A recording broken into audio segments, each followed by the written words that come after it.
ಕೊಳ್ತೇನೆ. ಶ್ರೀ ಗುರುಭ್ಯೋ ನಮಃ. ಹರಿ ಓಂ.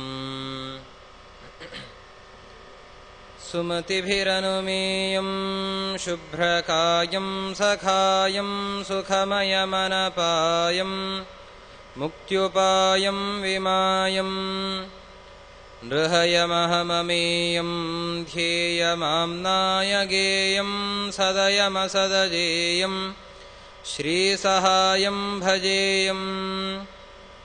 ವೇದವ್ಯಾಸಗುಣಾವಾಸವಿದ್ಯಾಧೀಶ ಸತಾಂ ವಶ ಮಾಂ ನಿರಾಶಂ ಗತಕ್ಲೇಶಂ ಕುರುವನಾಶಂ ಹರೇನಿಶಂ. ಲಕ್ಷ್ಮೀಂ ಲಕ್ಷಣಸಂಪನ್ನಾಂ ಲಕ್ಷ್ಮಣಾಗ್ರಜಕಾಂಕ್ಷಿಣೀಂ ಲಕ್ಷಯಾಮಿ ಕ್ಷಣಂ ಲಕ್ಷವಿತ್ತದಾತ್ರೀಂ ಕಟಾಕ್ಷತಃ. ಅಭ್ರಮಂ ಭಂಗರಹಿತಂ ಅಜಡಂ ವಿಮಲಂ ಸದಾ ಆನಂದತೀರ್ಥಮತುಲಂ ಭಜೆ ತಾಪತ್ರಯಾಪಹಂ. ತಪೋ ವಿದ್ಯಾ ವಿರಕ್ತ್ಯಾದಿ ಸದ್ಗುಣೌಘಾಕರಾನಹಂ. ವಾದಿರಾಜಗುರೂನ್ ವಂದೇ ಹಯಗ್ರೀವದಯಾಶ್ರಯಾನ್. ಚಿತ್ರೈಃ ಪದೈಶ್ಚ ಗಂಭೀರೈರ್ವಾಕ್ಯೈರ್ಮಾನೈರಖಂಡಿತೈಃ ಗುರುಭಾವಂ ವ್ಯಂಜಯಂತಿ ಭಾತಿ ಶ್ರೀಜಯತೀರ್ಥವಾಕ್. ಅರ್ಥಿಕಲ್ಪಿತಕಲ್ಪೋऽಯಂ ಪ್ರತ್ಯರ್ಥಿಗಜಕೇಸರಿ ವ್ಯಾಸತೀರ್ಥಗುರುರ್ಭೂಯಾದಸ್ಮದಿಷ್ಟಾರ್ಥಸಿದ್ಧಯೇ. ದುರ್ವಾದಿಧ್ವಾन्तರವಯೇ ವೈಷ್ಣವೇಂದೀವರೆಂದವೇ.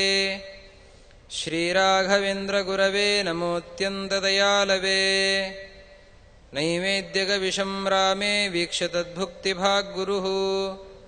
ಯೋ ದರ್ಶಯದ್ರವಿಂ ರಾತ್ರೌ ಸತ್ಯಬೋಧೋऽಸ್ತು ಮೇ ಮುದೇ. ರಕ್ಷಯಿತ್ರೇ ಪೋಷಯಿತ್ರೇ ವಿದ್ಯಾದಾತ್ರೇ ಮನಸ್ಸತೆ. ಪಿತ್ರೇ ಮಾತ್ರೇ ಚ ಮಿತ್ರಾಯ ವಿಶ್ವೇಶಗುರವೇ ನತಿಃ. ಆಪಾದಮೂಲಿಪರ್ಯಂತಂ ಗುರುಣಾಂ ಆಕೃತಿಂ ಸ್ಮರೇತ್. ತೇನ ವಿಘ್ನಾಃ ಪ್ರಣಶ್ಯಂತಿ ಸಿದ್ಧ್ಯಂತಿ ಚ ಮನೋರಥಾಃ. ಹರಿ ಓಂ. ಶ್ರೀವೇದಾಂತಮಹಾಚಲಂ ಹಿ ಪರಿತಃ ಸಂಯೋಜ್ಯ ಸೂತ್ರಾಹಿಪಂ. ಸದ್ವಾತಾಗಮಪೋಷಿತಾತ್ಮಹೃದಯಂ ತತ್ಪೂರ್ವಪಕ್ಷಾಸುರೈಃ. ಸಿದ್ಧಾಂತೋಕ್ತಿಸುರೇಶ್ವರೈಶ್ಚ ಮಥಿತೋ ಯಃ ಕೃಷ್ಣದುಗ್ಧಾಂಬುಧಿಃ. ಸ್ವೀಯಾನಾಂ ಅಮೃತಂ ಪ್ರಯಚ್ಛತಿ ಸಮಾಂ ಪಾಯಾದ್ಗುಣೋದ್ಯನ್ಮಣಿಃ. ಶ್ರೀ ಗುರುಭ್ಯೋ ನಮಃ. ಹರಿ ಓಂ.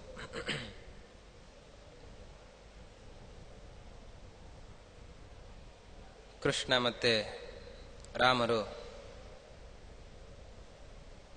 ರಣರಂಗದಲ್ಲಿ ಮಲ್ಲಯುದ್ಧಕ್ಕೆ ಅಂತ ನಿಂತಿರುವ ಚಾಣೂರು ಮುಷ್ಟಿಕರ ಸಂಹಾರವನ್ನು ಮಾಡಿದ್ದಾರೆ. ಹಾಗೆ ಮತ್ತೆ ಕೆಲವರು ಮಲ್ಲರು ಬಂದಿದ್ದಾರೆ. ಅವರನ್ನ ಕೃಷ್ಣರಾಮರೇ ನಿಗ್ರಹ ಮಾಡ್ತಾ ಇದ್ದಾರೆ. ಕೆಲವರು ಓಡಿ ಹೋಗ್ತಾ ಇದ್ದಾರೆ. ಕಂಸ ಮಂಚದ ಮೇಲೆ ಕೂತಿದ್ದಾನೆ. ಆದೇಶ ಮಾಡ್ತಾ ಇದ್ದಾನೆ. ಕೃಷ್ಣಂ ಮನ್ನಗರಾತ್ ಬಹಿಷ್ಕುರುತ ತತ್ಪಕ್ಷಂ ತತ್ಪಕ್ಷೈ ಸಮಂ ಮದ್ಭಟಾನಂದಂ ಮಾರಯತಾಶು. ಮರ್ದಯತ ತಂ ಹೀನೋಗ್ರಸೇನಂ ಭುವಿ ಕಂಸೇನೇತ್ಥಮುದೀರಿತೆ ಅಖಿಲಖಲ ಶ್ರೀಣೀವನೋಗ್ರಾನಲಃ. ತಸ್ಯಾಜ್ಞಾಧರವಜ್ಜಗಾಮ ಸುಜನಸ್ತೋಮಂತಕಸ್ಯಾಂತಿಕಂ. ಹೊರಗೆ ಕೃಷ್ಣನನ್ನ, ಕೃಷ್ಣನ ಪಕ್ಷದವರು ಯಾರಿದ್ದಾರೆ ಅವರನ್ನೆಲ್ಲ ಹೊರಗೆ ಹಾಕಿ, ಕೃಷ್ಣ ಬಲರಾಮ ಗೊಲ್ಲ ಬಾಲಕರು ಗೊಲ್ಲರು ಯಶೋದೆ ನಂದಗೋಪ ಯಾರಾದರೂ ಇದ್ರೆ ಎಲ್ಲರನ್ನೂ ಹೊರಗೆ ಹಾಕಿ. ಯಾರೂ ಕೂಡ ನಮ್ಮ ಪಟ್ಟಣದಲ್ಲಿ ಇರಬಾರದು. ಕೃಷ್ಣನ ಪಕ್ಷದವರು, ನಮ್ಮ ಶತ್ರುಗಳ ಪಕ್ಷದವರು ಯಾರು ನಮ್ಮ ಪಟ್ಟಣದಲ್ಲಿ ಇರಬಾರದು, ಹೊರಹಾಕಿ ಅವರನ್ನ ಅಂತ ಆದೇಶ ಮಾಡ್ತಾ ಇದ್ದಾರೆ. ಅತ್ಯಂತ ಹೀನನಾದ ಉಗ್ರಸೇನ ತಂದೆಯನ್ನ ಬೈತಾ ಇದ್ದಾನೆ. ಅತ್ಯಂತ ಹೀನನಾಗಿದ್ದಾನೆ. ಅಂತಹ ಉಗ್ರಸೇನನನ್ನ ಕೊಂದು ಹಾಕಿ ಅಂತ ಆದೇಶಗಳನ್ನು ಮಾಡ್ತಾ ಇದ್ದಾನೆ. ಕಂಸ ಮಂಚದ ಮೇಲೆ ಕುಳಿತುಕೊಂಡು ತನ್ನ ಭಟರಿಗೆ ಆದೇಶ ಮಾಡ್ತಾನೆ. ಭಟಾಹ ಭಟರೇ ಹೀಗೆ ಅವರನ್ನೆಲ್ಲ ಹೊರಹಾಕಿ ಅಂತ ಹೇಳ್ತಾ ಇದ್ದಾನೆ.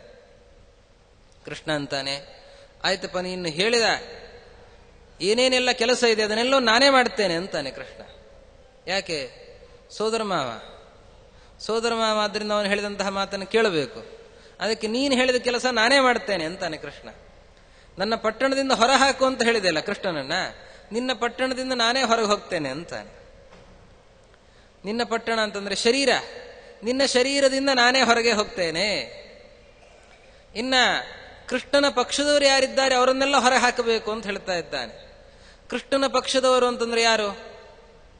ಸೂರ್ಯ, ಚಂದ್ರ, ದೇವತೆಗಳು, ವರುಣ, ಅಗ್ನಿ, ಯಮ, ಇಂದ್ರ ಮೊದಲಾದ ದೇವತೆಗಳು. ಆ ದೇವತೆಗಳನ್ನು ಎಲ್ಲಾ ಕರೆದುಕೊಂಡು ನಿನ್ನ ಶರೀರದಿಂದ ನಾನು ಹೊರಗಡೆ ಬರ್ತೇನೆ ಅಂದ್ರೆ ಕಂಸ ನೀನು ಹತನಾಗ್ತಾ ಇದ್ದಿ ಅಂತ ಕೃಷ್ಣ ಈ ಅಭಿಪ್ರಾಯದಿಂದ ಅದನ್ನು ಸ್ವೀಕಾರ ಮಾಡ್ತಾ ಇದ್ದಾನೆ. ಮದ್ಭಟಾಹ ನಂದಂ ಮಾರಯತ, ನಂದನನ್ನ ಸಂಹಾರ ಮಾಡಿ ಅಂತ. ಮದ್ಭಟಾನಂದಂ ಮಾರಯತ ಅಂತ ಕೃಷ್ಣ ಅದನ್ನು ಹೇಳ್ತಾನೆ. ನಿನ್ನ ಭಟರು ಯಾರಿದ್ದಾರೆ ಅವರ ಎಲ್ಲರ ಆನಂದವನ್ನು ಕೂಡ ನಾನು ನಾಶ ಮಾಡ್ತೇನೆ ಅಂದ್ರೆ ಅವರನ್ನ ಕೊನೆಗಾಣಿಸ್ತೇನೆ. ಹೀಗೆ ಕೃಷ್ಣ ಅದನ್ನೆಲ್ಲವನ್ನು ಸ್ವೀಕಾರ ಮಾಡಿದ್ದಾನೆ. ಮೊದಲಿಗೆ ಸೋದರ ಮಾವ ಯಾತ್ರೆಯನ್ನು ಮಾಡ್ಲಿಕ್ಕೆ ಹೊರಟಿದ್ದಾನೀಗ. ಅದು ಯಮಲೋಕದ ಯಾತ್ರೆ. ಯಮಲೋಕಕ್ಕೆ ಯಾತ್ರೆ ಮಾಡುವಾಗ ಸೋದರ ಮಾವನನ್ನು ಹಾಗೆ ಕಳಿಸಬಾರದು, ಅವನಿಗೆ ಚೆನ್ನಾಗಿ ಉಪಚಾರ ಮಾಡಿ ಕಳಿಸಬೇಕು. ಅವನು ಅಲ್ಲಿ ಹೋದ ಮೇಲೆ ಅಲ್ಲಿ ಅವ್ಯವಸ್ಥೆ ಆಗಬಾರದು. ಬೇರೆ ಊರಿಗೆ ಹೋದಾಗ ತಮ್ಮ ಊರಿನಲ್ಲಿ ಸುಖವಾಗಿರ್ತಾರೆ, ಇನ್ನೊಂದು ಊರಿಗೆ ಹೋದಾಗ ಅಲ್ಲಿ ಹೇಗೆ ವ್ಯವಸ್ಥೆ ಅಂತ ಭಾರಿ ಆಲೋಚನೆ ಇರುತ್ತೆ. ಅದಕ್ಕೆ ನಮ್ಮ ಮಾವ ಹೋಗುವಾಗ ಅಲ್ಲಿ ಕಷ್ಟ ಆಗಬಾರದು, ಆ ಯಮಪಟ್ಟಣದಲ್ಲಿಯೂ ಕೂಡ ಸುಖವಾಗಿರಬೇಕು, ಅವನಿಗೆ ಬೇಕಾದವರೆಲ್ಲ ಇರಬೇಕು ಅಂತ ಅವರನ್ನೆಲ್ಲ ಕೊಟ್ಟು ಕಳುಹಿಸ್ತಾ ಇದ್ದಾನೆ ಕೃಷ್ಣ. ಧಾತ್ರಿಂ ಪ್ರಾಕ್ ಪರಿಪೋಷಣಾಯ ಪತಗಂ ವಾತಂ ವಿಲಾಸಾಯತಾನ್ ವತ್ಸಾನೋ ವೃಷಧೇನುಕಾದಿ ದಿತಿಜಾಸ್ತದ್ಭಾರ ಓಢಾನಿವ. ಮೊದಲಿಗೆ ಧಾತ್ರಿ ಸಾಕುತಾಯಿ, ಕಂಸನ ಸಾಕುತಾಯಿ, ಭಾರಿ ಪ್ರಿಯಳಾದಂಥವಳು ಪೂತನ. ಆ ಪೂತನೆಯನ್ನು ಕೊಟ್ಟು ಕಳುಹಿಸಿದ. ತಾಯಿ ನೋಡಿಕೊಂಡಷ್ಟು ಇನ್ಯಾರು ನೋಡ್ಕೊಳ್ಳೋದಿಲ್ಲ, ಅದರಲ್ಲೂ ಸಾಕುತಾಯಿ ಅವಳೇ ಬೆಳೆಸಿದವಳು. ಆದ್ದರಿಂದ ಪೂತನೆಯನ್ನು ಮೊದಲು ಕೊಟ್ಟು ಕಳುಹಿಸಿದ. ಅದಾದ ಮೇಲೆ ಅವನಿಗೆ ಚೆನ್ನಾಗಿ ಇರಬೇಕು ಅಂತನೋ ದೃಷ್ಟಿಯಿಂದ ಗಾಳಿಯನ್ನು ಕೊಟ್ಟು ಕಳುಹಿಸಿದ. ಶಕಟಾಸುರ, ವಾತಾಸುರ ಅವರನ್ನು ಕೊಟ್ಟು ಕಳುಹಿಸಿದ. ವಾತಾಸುರನ್ನು ಕಳುಹಿಸಿದ, ಅವನು ಗಾಳಿ ಹಾಕ್ತಾ ಇರಲಿ ಯಾವಾಗಲೂ ಅವನಿಗೆ ಅಂತ. ಅದಾದ ಮೇಲೆ ಬಂಡಿಯನ್ನು ಕೊಟ್ಟು ಕಳುಹಿಸಿದ, ಶಕಟ. ಆ ಶಕಟವನ್ನು ಹೊರಲಿಕ್ಕೆ ವಾಹನ, ಆ ಬಂಡಿ ಅದನ್ನ ಹೊರಲಿಕ್ಕೆ ಅಂತ 4 ಜನ, ವತ್ಸಾಸುರ, ಧೇನುಕಾಸುರ, ಅದಾದ ಮೇಲೆ ವೃಷಭಾಸುರ, ಹೀಗ ಎಲ್ಲ ಅಸುರರನ್ನು ಕೊಟ್ಟು ಕಳುಹಿಸಿದ. ಅವರೆಲ್ಲ ಬಂಡಿಯನ್ನು ಹೊರರಿ ಅಂತ. ಕತ್ತೆ ರೂಪದಲ್ಲಿರುವಂತಹ ಹಸುರ ಒಬ್ಬ, ಕರುವಿನ ರೂಪದಲ್ಲಿರುವಂತಹ ಹಸುರ ಒಬ್ಬ, ಇನ್ನ ಗೂಳಿಯ ರೂಪದಲ್ಲಿರುವಂತಹ ಹಸುರ ಒಬ್ಬ, ಕುದುರೆ ರೂಪದಲ್ಲಿರುವಂತಹ ಹಸುರ ಇನ್ನೊಬ್ಬ. ಹೀಗೆ ಆ ಎಲ್ಲ ಹಸುರನ್ನು ಕೊಟ್ಟು ಕಳುಹಿಸಿದ. ಅಶ್ವೇಭೂ, ಆನೆ, ಕುದುರೆ ಅದನ್ನು ಕೊಟ್ಟು ಕಳುಹಿಸಿದ ವೈಭವಕ್ಕಾಗಿ. ಮತ್ತೆ ಅಲ್ಲಿ ಮೇಲೆ ಇವನು ಬಟ್ಟೆ ಒಗಿಲಿಕ್ಕೆ ಬೇಕಲ್ಲ, ಅದಕ್ಕಾಗಿ ರಜಕಂಚ ಮಹಾತುಲ ಕೃತೆ, ಬಟ್ಟೆ ಒಗೆಯುವ ಅಗಸರನ್ನು ಕೊಟ್ಟು ಕಳುಹಿಸಿದ. ಮಲ್ಲಾನ್, ಮಲ್ಲರನ್ನು ಕೊಟ್ಟು ಕಳುಹಿಸಿದ. ಅವನ ವಿನೋದಕ್ಕಾಗಿ ಮಲ್ಲರು ಬೇಕು ಅಂತ ಮಲ್ಲರನ್ನು ಕೊಟ್ಟು ಕಳುಹಿಸಿದ. ಹೀಗೆ ಸಂಪ್ರೇಷ ಇಷ್ಯನ್ ಕ್ರಮಾತ್, ಮಾವನ ಯಾತ್ರೆ ನಿರ್ವಿಘ್ನವಾಗಿ ಆಗಲಿ, ಅಲ್ಲಿ ಹೋದ ಮೇಲೆ ಆ ಊರಿನಲ್ಲಿ ಅವನು ಸುಖವಾಗಿರಲಿ ಅಂತನೋ ದೃಷ್ಟಿಯಿಂದ ಯಮಪಟ್ಟಣದಲ್ಲಿ ಸುಖವಾಗಿರಲಿ ಅಂತ ಇವರನ್ನೆಲ್ಲರನ್ನು ಮೊದಲೇ ಕೊಟ್ಟು ಕಳುಹಿಸ್ತಾ ಇದ್ದಾನೆ ಕೃಷ್ಣ. ಎಲ್ಲರನ್ನು ಸಂಹಾರ ಮಾಡ್ತಾ ಇದ್ದಾನೆ. ಸೇನೆ, ಭಾರೀ ದೊಡ್ಡ ಸೇನೆ ಎದುರಾಗ್ತಾ ಇದೆ. ಕಂಸನ ಆದೇಶವನ್ನು ಪಡೆದು ಭಾರೀ ದೊಡ್ಡ ಸೇನೆ ಬಂದಿದೆ, ಚತುರಂಗಿಣಿ ಸೇನೆ. ಕೃಷ್ಣನನ್ನ ನಿಗ್ರಹ ಮಾಡಬೇಕು, ಬಲರಾಮನ ನಿಗ್ರಹ ಮಾಡಬೇಕು ಅಂತ ಸೇನೆ ಬಂದಿದೆ. ಕೃಷ್ಣ ಯಾವ ಭಯವೂ ಇಲ್ಲದೆ ನಿಂತಿದ್ದಾನೆ. ಆಗ ದೇವಲೋಕದಿಂದ ರಥ ಇಳಿದು ಬರುತ್ತಾ ಇದೆ. ಇಂದ್ರದೇವರೇ ಸ್ವತಃ ತನ್ನ ಸಾರಥಿ ಮಾತುಲಿಯನ್ನು ಕೊಟ್ಟು ಕಳುಹಿಸ್ತಾ ಇದ್ದಾನೆ, ನೀನು ರಥವನ್ನು ತೆಗೆದುಕೊಂಡು ಹೋಗು ಅಂತ. ಯಾಕೆ? ಕೃಷ್ಣನಿಗೆ ಅದರ ಅಪೇಕ್ಷೆ ಇತ್ತು. ಕೃಷ್ಣನಿಗೆ ಅಪೇಕ್ಷೆ ಇಲ್ಲ, ಕೃಷ್ಣನ ಸೇವೆ ಮಾಡಬೇಕು ಅಂತ ಅನ್ನೋ ದೃಷ್ಟಿಯಿಂದ ಇಂದ್ರದೇವರು ತನ್ನ ರಥವನ್ನೇ ಕೊಟ್ಟು ಕಳುಹಿಸ್ತಾ ಇದ್ದಾನೆ. ರಾಜರು ಒಂದು ಸ್ವಾರಸ್ಯವನ್ನು ಹೇಳ್ತಾರೆ. ರಥವನ್ನ ಇಂದ್ರ ಯಾಕೆ ಕೊಟ್ಟು ಕಳುಹಿಸಿದ? ಕೃಷ್ಣನಿಗಂತೂ ಅಪೇಕ್ಷೆ ಇಲ್ಲ. ಹಾಗಾದ್ರೆ ರಥ ಯಾಕೆ ಬಂತು ಅಂತಂದ್ರೆ, ಇಂದ್ರದೇವರ ಕಡೆಯವ ಒಬ್ಬ ವ್ಯಕ್ತಿಯಲ್ಲಿದ್ದಾನೆ, ಅವನನ್ನ ಕರೆದುಕೊಂಡು ಹೋಗಬೇಕಾಗಿದೆ, ಅದಕ್ಕಾಗಿ ರಥ ಎಳೆದು ಬಂದಿದೆ ಅಂತ. ಯಾರದು ಅಂತಂದ್ರೆ, ಕಂಸನಲ್ಲಿ ಒಬ್ಬ ಇದ್ದಾನೆ. ಕಂಸ ಅವನು ಕಾಲನೇಮಿ, ಅಸುರ. ಆ ಕಾಲನೇಮಿಯ ಜೊತೆಗೆ ಭೃಗು ಋಷಿಗಳಿದ್ದಾರೆ, ಅವರನ್ನ ಕರೆದುಕೊಂಡು ಹೋಗಬೇಕು ಅಂತನೋ ದೃಷ್ಟಿಯಿಂದ ಎಂಬಂತೆ ಆ ರಥ ಇಳಿದು ಬರ್ತಾ ಇದೆ. ಆ ರಥದಲ್ಲಿ ಕುಳಿತು ಕೃಷ್ಣ ಯುದ್ಧವನ್ನು ಮಾಡ್ತಾ ಇದ್ದಾನೆ. ಎಲ್ಲರನ್ನೂ ಕೃಷ್ಣ ಮತ್ತೆ ಬಲರಾಮರು ನಿಗ್ರಹ ಮಾಡಿದ್ದಾರೆ. ಸೇನೆ ಹತವಾಗಿದೆ. ಮೇಲೆ ಕಂಸ ನಿಂತುಕೊಂಡು ಮಾತನಾಡ್ತಾ ಇದ್ದಾನೆ, ಎಲ್ಲರನ್ನೂ ಕೂಡ ನಿಂದನೆ ಮಾಡ್ತಾ ಇದ್ದಾನೆ. ಕೃಷ್ಣ ರಂಗಸ್ಥಳವನ್ನ ಚೆನ್ನಾಗಿ ರಂಗಸ್ಥಳ ಅಂತಲೇ ಮಾಡಿದ ಅಂತ. ರಂಗಸ್ಥಳ ಅಂತ ಅದರ ಹೆಸರು. ಒಳ್ಳೆಯ ರಂಗಸ್ಥಳವನ್ನಾಗಿ ಮಾಡ್ತಾ ಇದ್ದಾನೆ. ಹೇಗೆ ಅಂದ್ರೆ, ರಂಗಸ್ಥಳ ರಂಗರಂಗಾಗಿರಬೇಕು. ಒಳ್ಳೆ ನೋಡ್ಲಿಕ್ಕೆ ಚೆನ್ನಾಗಿದ್ರೆ ಅವಾಗ ರಂಗಸ್ಥಳ ಅಂತ ಅನಿಸುತ್ತೆ. ಅದಕ್ಕೆ ಕೃಷ್ಣ ರಂಗರಂಗಾಗಿ ಮಾಡ್ತಾ ಇದ್ದಾನಂತೆ. ವಿಸ್ತೀರ್ಣೈ ವರ ಹಾರ ಚಾಮರ ಸಿತ ಛತ್ರಾದಿ, ಅವುಗಳಿಂದ ಸಿತ, ಆ ರಣರಂಗದಲ್ಲಿ ಎಲ್ಲವನ್ನೂ ಛೇದನೆ ಮಾಡ್ತಾ ಇದ್ದಾನೆ. ಆಗ ರಥದ ಚಕ್ರಗಳೆಲ್ಲ ಉರುಳಿ ಬೀಳ್ತಾ ಇವೆ. ಅದೇ ರೀತಿಯಲ್ಲಿ ಛತ್ರ ಉರುಳಿ ಬೀಳ್ತಾ ಇದೆ. ಎಲ್ಲವೂ ಕೂಡ ನಾಶವಾಗ್ತಾ ಇದೆ. ಆ ಮಣಿಗಳು ಅಲ್ಲಲ್ಲಿ ಬಿದ್ದು ಅದರಿಂದ ರಂಗಸ್ಥಳದಲ್ಲಿ ಕೆಲವು ಕಡೆ ಎಲ್ಲ ಬಿಳಿಯಾಗಿದೆ ಅಂತ. ಇನ್ನ ಕೆಲವರನ್ನು ನಿಗ್ರಹ ಮಾಡಿದ ರಕ್ತ ಹರಿದಿದೆ, ಅದರಿಂದ ಕೆಂಪು ಬಣ್ಣ ಉಂಟಾಗಿದೆ. ಬಂಗಾರದ ಹೈಮ ಕವಚಾಕಲ್ಪೈಶ್ಚ ಪೀತ, ಬಂಗಾರದ ಕವಚಗಳನ್ನು ಕೆಲವರೆಲ್ಲ ಹಾಕೊಂಡಿದ್ದಾರೆ ಯೋಧರು, ಅದೆಲ್ಲವೂ ಕೂಡ ನೆಲದಲ್ಲಿ ಬಿದ್ದಿದೆ, ಅದರಿಂದ ಹಳದಿ ಬಣ್ಣ ಹಳದಿಯಾಯಿತು. ಇನ್ನ ಅನೇಕ ಜನರ ರುಂಡ ಉರುಳಿದ್ದರಿಂದ ಆ ತಲೆ ಕೂದಲಿನಿಂದ ಕಪ್ಪು ಬಣ್ಣ ಬಂದಿದೆ. ಇನ್ನು ಕೆಲವು ಕಡೆ ನೀಲಿ ಬಣ್ಣ ಬಂದಿದೆ. ಹೀಗೆ ನೀಲಿ, ಕಪ್ಪು, ಹಳದಿ, ಕೆಂಪು, ಅದೇ ರೀತಿಯಲ್ಲಿ ಬಿಳಿ, ಹೀಗೆ ಬಣ್ಣ ಬಣ್ಣಗಳೆಲ್ಲ ಸೇರಿ ಆ ರಂಗಸ್ಥಳ ಅದು ನಿಜವಾಗಿ ರಂಗಸ್ಥಳವಾಯಿತಂತೆ. ಹೀಗೆ ಅವನ್ನೆಲ್ಲ ನಿಗ್ರಹ ಮಾಡಿದ ಕಂಸ ಆರ್ಭಟವನ್ನು ಮಾಡ್ತಾ ಇದ್ದಾನೆ. ಕೋಪಾಟೋಪವಶೇನ ರಕ್ತನಯನಂ ತಂ ಖಡ್ಗ ಚರ್ಮೋಲ್ಲಸತ್ಪಾಣಿಂ ಪಾಪಮಿವೋತ್ಪದಂತ ಮಮತಂ ಮೂರ್ಧಿ ಪ್ರಗ್ರಹ್ಯ ಪ್ರಭು. ಅವನು ಕೋಪದಿಂದ ಆರ್ಭಟವನ್ನು ಮಾಡ್ತಾ ಇದ್ದಾನೆ, ಕೃಷ್ಣನನ್ನು ಹೊರಗೆ ಹಾಕಿ ಹಾಗೆ ಅಂತ. ಅವನನ್ನ ಕೃಷ್ಣ ನೋಡ್ತಾ ಇದ್ದಾನೆ. ಕೈಯಲ್ಲಿ ಒಂದು ಕೈಯಲ್ಲಿ ಖಡ್ಗವನ್ನು ಹಿಡಿದಿದ್ದಾನೆ, ಇನ್ನೊಂದು ಕೈಯಲ್ಲಿ ಚರ್ಮವನ್ನು ಹಿಡಿದುಕೊಂಡಿದ್ದಾನೆ. ಅವನನ್ನು ನೋಡುವಾಗ ಕೃಷ್ಣನಿಗೆ ಅನ್ನಿಸ್ತಂತೆ, ಪಾಪಪುರುಷ ದಿನನಿತ್ಯವೂ ಕೂಡ ಸಂಧ್ಯಾವಂದನೆ ಮಾಡುವಾಗ, ಪಾಪಪುರುಷ ವಿಸರ್ಜನೆಯನ್ನು ಮಾಡುವಾಗ ಎಲ್ಲರೂ ಕೂಡ ಸ್ಮರಣೆ ಮಾಡ್ತಾರೆ, ಖಡ್ಗ ಚರ್ಮಧರಂ ಕೃಷ್ಣಂ ಕುಕ್ಷೋ ಪಾಪಂ ವಿಚಿಂತಯೇತ್. ಅವರೆಲ್ಲ ಸ್ಮರಣೆ ಮಾಡ್ತಾರೆ, ಇವನೇನಾ ಪಾಪಪುರುಷ ಅಂತಂದ ಕೃಷ್ಣ. ಪಾಪಪುರುಷ ಇವನೇ ಅಂತಂದುಕೊಂಡು ನೇರವಾಗಿ ಅಲ್ಲಿಗೆ ಹಾರ್ತಾ ಇದ್ದಾನೆ. ಅಲ್ಲಿಗೆ ಹಾರಿ ಅವನ ಮುಡಿಯನ್ನೇ ಹಿಡಿದಿದ್ದಾನೆ. ಮೂರ್ಧಿ ಪ್ರಗ್ರಹ್ಯ ಪ್ರಭು ಪೃಥ್ವಿ ಮೇತ್ಯ ನಿಪಾತ್ಯ ವಿಸ್ತೃತ ಕಚಂ. ಅವನನ್ನ ಕೆಳಗೆ ಕೆಡವಿದ್ದಾನೆ. ಅಂತಹ ಕಂಸ ಭಾರೀ ಪರಾಕ್ರಮಿಯವನು. ನೇರವಾಗಿ ಮಂಚಕ್ಕೆ ಕೃಷ್ಣ ಹಾರಿದ. ಖಡ್ಗ ಚರ್ಮಗಳನ್ನು ಹಿಡಿದುಕೊಂಡು ಕೃಷ್ಣನನ್ನ ಎದುರಿಸಬೇಕು ಅಂತ ನೋಡ್ತಾ ಇದ್ದಾನೆ. ಆ ಕಡೆ ಈ ಕಡೆ ನೋಡ್ತಾ ಇದ್ದಾನೆ. ನೋಡುವ ಹೊತ್ತಿಗೆ ಕೃಷ್ಣನೇ ಅವನ ಎದುರಿನಲ್ಲಿದ್ದಾನೆ. ಅವನ ತಲೆಗೆ ಕೈ ಹಾಕಿದ್ದಾನೆ. ಕಿರೀಟ ಕೆಳಗೆ ಉರುಳಿದೆ. ಅವನ ತಲೆ ಕೂದಲನ್ನ ಜುಟ್ಟನ್ನ ಕೈಯಲ್ಲಿ ಹಿಡಿದುಕೊಂಡಿದ್ದಾನೆ. ಹಿಡಿದು ಆ ಕಡೆ ಚಕರಶ ಅಂತ ಆ ಕಡೆ ಈ ಕಡೆ ಅಲುಗಾಡಿಸಿ ಅವನನ್ನ ನೆಲಕ್ಕೆ ಹಾಕಿದ್ದಾನಂತ. ಹಾಕಿ ಅವನ ಮೇಲೆ ತಾನು ಕುಳಿತಿದ್ದಾನೆ. ಅವನನ್ನ ಗುದ್ದಿ ಅವನನ್ನ ಸಂಹಾರ ಮಾಡ್ತಾ ಇದ್ದಾನೆ.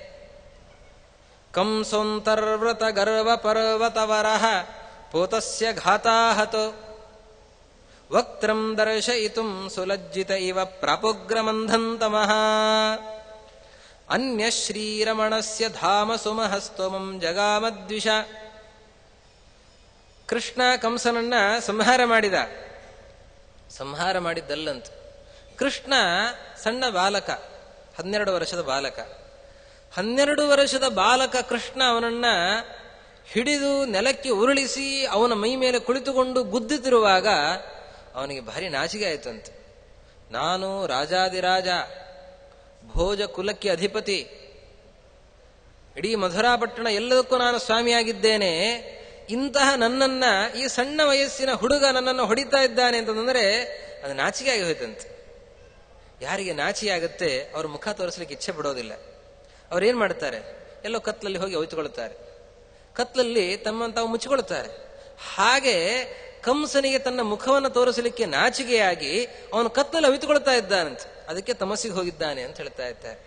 ತಮಸ್ಸಿಗೆ ಹೋಗಿದ್ದು ಅಂದ್ರೆ ತಮಸ್ಸಿಗೆ ಹೋಗಬೇಕು ಅಂತ ಹೋಗಿದ್ದಲ್ಲ, ಮೃತನಾಗಿ ಹೋಗಿದ್ದಲ್ಲ, ತನ್ನನ್ನು ತಾನು ಮುಚ್ಚಿಕೊಳ್ಳಬೇಕು, ಅವಿತುಕೊಳ್ಳಬೇಕು ಅಂತ ಅನ್ನೋ ದೃಷ್ಟಿಯಿಂದ ಅವನು ತಮಸ್ಸಿಗೆ ಹೋಗ್ತಾ ಇದ್ದಾನೆ. ಇನ್ನೊಬ್ಬ ವ್ಯಕ್ತಿ, ಅಲ್ಲಿರುವಂತಹ ಇನ್ನೊಬ್ಬ ವ್ಯಕ್ತಿ ಭೃಗು ಋಷಿಗಳು ಕೃಷ್ಣನ ಪಾದಸ್ಪರ್ಶದಿಂದ ಪವಿತ್ರರಾಗಿ ಅವರು ಪರಮಾತ್ಮನ ಪಾದವನ್ನೇ ಸೇರ್ತಾ ಇದ್ದಾರೆ. ಭೃಗು ಋಷಿಗಳು ಉದ್ಧತರಾಗಿದ್ದಾರೆ. ಅದನ್ನು ಹೇಳುವಾಗ ಮಾತಿನಲ್ಲೂ ಒಳ್ಳೆಯ ಚಮತ್ಕಾರದಿಂದ ಆ ಯುದ್ಧದ ಪ್ರಸಂಗವನ್ನ ವರ್ಣನೆ ಮಾಡ್ತಾ, ಬಹಳ ವರ್ಣನೆ ಮಾಡೋದಿಲ್ಲ, ಶಬ್ದದಲ್ಲೇ ಎಲ್ಲವನ್ನೂ ತೋರಿಸ್ತಾರೆ ರಾಜರು. ಕಂಸೋಂತರ್ವ್ರತ ಗರ್ವ ಪರ್ವತ ವರಹ. ಯುದ್ಧವನ್ನ ಮಾಡುವಾಗ ಈ ಹುಲಿ ಕುಣಿತ ಅದನ್ನೆಲ್ಲ ಆಡುವಾಗ ಟರ್ರ ಟರ್ರ ಅಂತ ಶಬ್ದ ಮಾಡುವಂತಹ ವಾದ್ಯ ನುಡಿಸ್ತಾರಲ್ಲ, ಅದೇ ರೀತಿಯಲ್ಲಿ ರಾಜರ ಶಬ್ದದಲ್ಲೇ ಅದನ್ನು ತೋರಿಸ್ತಾರೆ. ಕಂಸ ಆ ಟರ್ರ ಟರ್ರ ಅಂತ. ಕಂಸೋಂತರ್ವ್ರತ ಗರ್ವ ಪರ್ವತ ವರಹ ಪೋತಸ್ಯ ಘಾತಾಹತ ಅಂತ ಹೀಗೆ ಆ ಶಬ್ದಗಳಲ್ಲಿ ಆ ಚಮತ್ಕಾರವನ್ನು ವಾದ್ಯವನ್ನ ತೋರಿಸ್ತಾ ರಾಜರು ಯುದ್ಧದ ಪ್ರಸಂಗವನ್ನು ವರ್ಣನೆ ಮಾಡ್ತಾರೆ. ಹೀಗೆ ಕಂಸ ಮೃತನಾಗ್ತಾನೆ. ಆದರೆ ನೋಡ್ತಾರೆ ಅಂತ ಜನ, ಕಂಸ ಸತ್ತಿದ್ದಾನ ಅಂತ ಆಶ್ಚರ್ಯ ಆಗ್ತಾ ಇದೆ. ಯಾಕೆ? ಶರೀರದಲ್ಲಿ ಒಂದೇ ಒಂದು ಗಾಯ ಇಲ್ಲ, ಒಂದು ರಕ್ತದ ಕಲೆ ಇಲ್ಲ. ಅವರನ್ನ ಉಳಿದವರನ್ನೆಲ್ಲ ಸಂಹಾರ ಮಾಡುವಾಗ ಅಸೃಕ್ ಸರಿದೋಘ ಮಗ್ನ ಕುಣಪಾಹ ಅಂತ ಅವರನ್ನು ಸಂಹಾರ ಮಾಡಿದಾಗ ಆ ಹೆಣಗಳೆಲ್ಲವೂ ಕೂಡ ರಕ್ತದಲ್ಲಿ ಮುಳುಗಿ ಹೋಗಿದ್ದು ಅಂತ. ಅಷ್ಟು ಎಲ್ಲರನ್ನೂ ನಿಗ್ರಹ ಮಾಡಿದ್ದಾನೆ. ರಕ್ತದ ಪ್ರವಾಹವೇ ಹರಿದು ಹೋಗಿದೆ ಆ ಸೇನೆಯನ್ನು ಸಂಹಾರ ಮಾಡುವಾಗ. ಆದರೆ ಕೃಷ್ಣ ಈ ಕಂಸನನ್ನು ಕೊಂದಿದ್ದಾನೋ ಅಂತ ಸಂದೇಹ. ಯಾಕೆ? ಶರೀರದಲ್ಲಿ ಒಂದೇ ಒಂದು ಗಾಯ ಇಲ್ಲ, ಎಲ್ಲೂ ಕೂಡ ಕೈ ತಿರುಚಿಲ್ಲ, ತಲೆ ತಿರುಚಿಲ್ಲ, ಯಾವುದೂ ಕೂಡ ವ್ಯತ್ಯಾಸ ಆಗಲಿಲ್ಲ. ಯಾಕೆ ಹೀಗೆ ಅಂತ ನೋಡ್ತಾ ಇದ್ದಾರೆ. ರಾಜರಂತಾರೆ, ಉಳಿದವರನ್ನೆಲ್ಲ ಯದ್ವಾ ತದ್ವಾ ನಾಶ ಮಾಡಿದ, ಕೈಗಳನ್ನು ತುಂಡು ಮಾಡಿದ, ತಲೆಗಳನ್ನು ತುಂಡು ಮಾಡಿದ, ಅವರನ್ನ ರಕ್ತದಲ್ಲಿ ಮುಳುಗಿಸಿದ, ಹೀಗೆ ಸಂಹಾರ ಮಾಡಿದ. ಕಂಸನನ್ನ ಮಾತ್ರ ಹಾಗೆ ಬಿಟ್ಟಿದ್ದಾನಂತ. ಯಾಕೆ ಅಂತಂದ್ರೆ ಕಂಸನಿಗೆ ಇಬ್ರು ಹೆಣ್ಣಂದರು, ಅಸ್ತಿ ಮತ್ತೆ ಪ್ರಾಸ್ತಿ.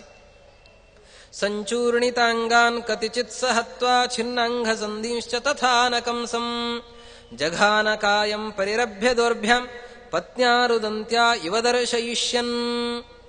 ಉಳಿದವರನ್ನೆಲ್ಲ ಸಂಹಾರ ಮಾಡಿದಂತೆ ಕಂಸನನ್ನ ಸಂಹಾರ ಮಾಡಲಿಲ್ಲ, ಅವನು ಕೇವಲ ಗುದ್ದಿನಿಂದಲೇ ಸಂಹಾರ ಮಾಡಿದ. ಯಾಕೆ ಅಂತಂದ್ರೆ ಇಬ್ರು ಹೆಣ್ಣೊಂದರು, ಅಸ್ತಿ ಮತ್ತೆ ಪ್ರಾಸ್ತಿ.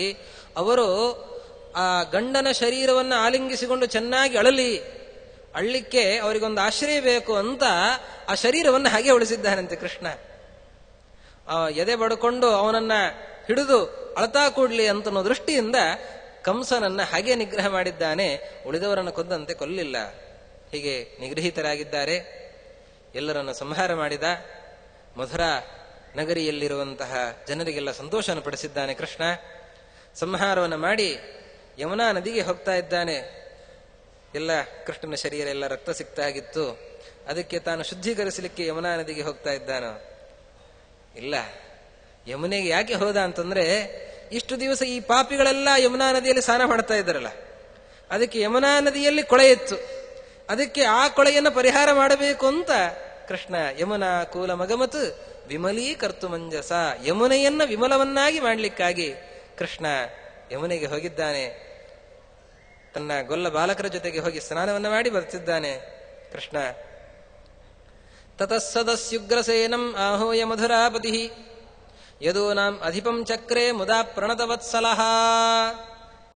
ಕೃಷ್ಣ ಉಗ್ರಸೇನನನ್ನು ಕರೀತಾನೆ, ಬಾರಪ್ಪ ಸಿಂಹಾಸನದಲ್ಲಿ ಕುಳಿತುಕೋ. ನಿನಗೆ ಋಷಿಗಳು ಮುನಿಗಳು ಎಲ್ಲ ವೇದ ವಿದ್ವಾಂಸರು ಬ್ರಾಹ್ಮಣರು ಆಶೀರ್ವಾದ ಮಾಡುತ್ತಾರೆ, ಅಭಿಷೇಕವನ್ನ ಮಾಡುತ್ತಾರೆ. ಸಿಂಹಾಸನದಲ್ಲಿ ಕುಳಿತುಕೋ, ರಾಜನಾಗು ಅಂತ ಉಗ್ರಸೇನನನ್ನ ಸೆರೆಯಿಂದ ಬಿಡಿಸಿ ಸಿಂಹಾಸನದಲ್ಲಿ ಕುಡಿಸ್ತಾ ಇದ್ದಾನೆ.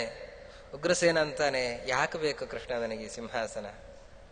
ನನಗೆ ಈ ಸಿಂಹಾಸನದ ಅಪೇಕ್ಷೆ ನನಗಿಲ್ಲ.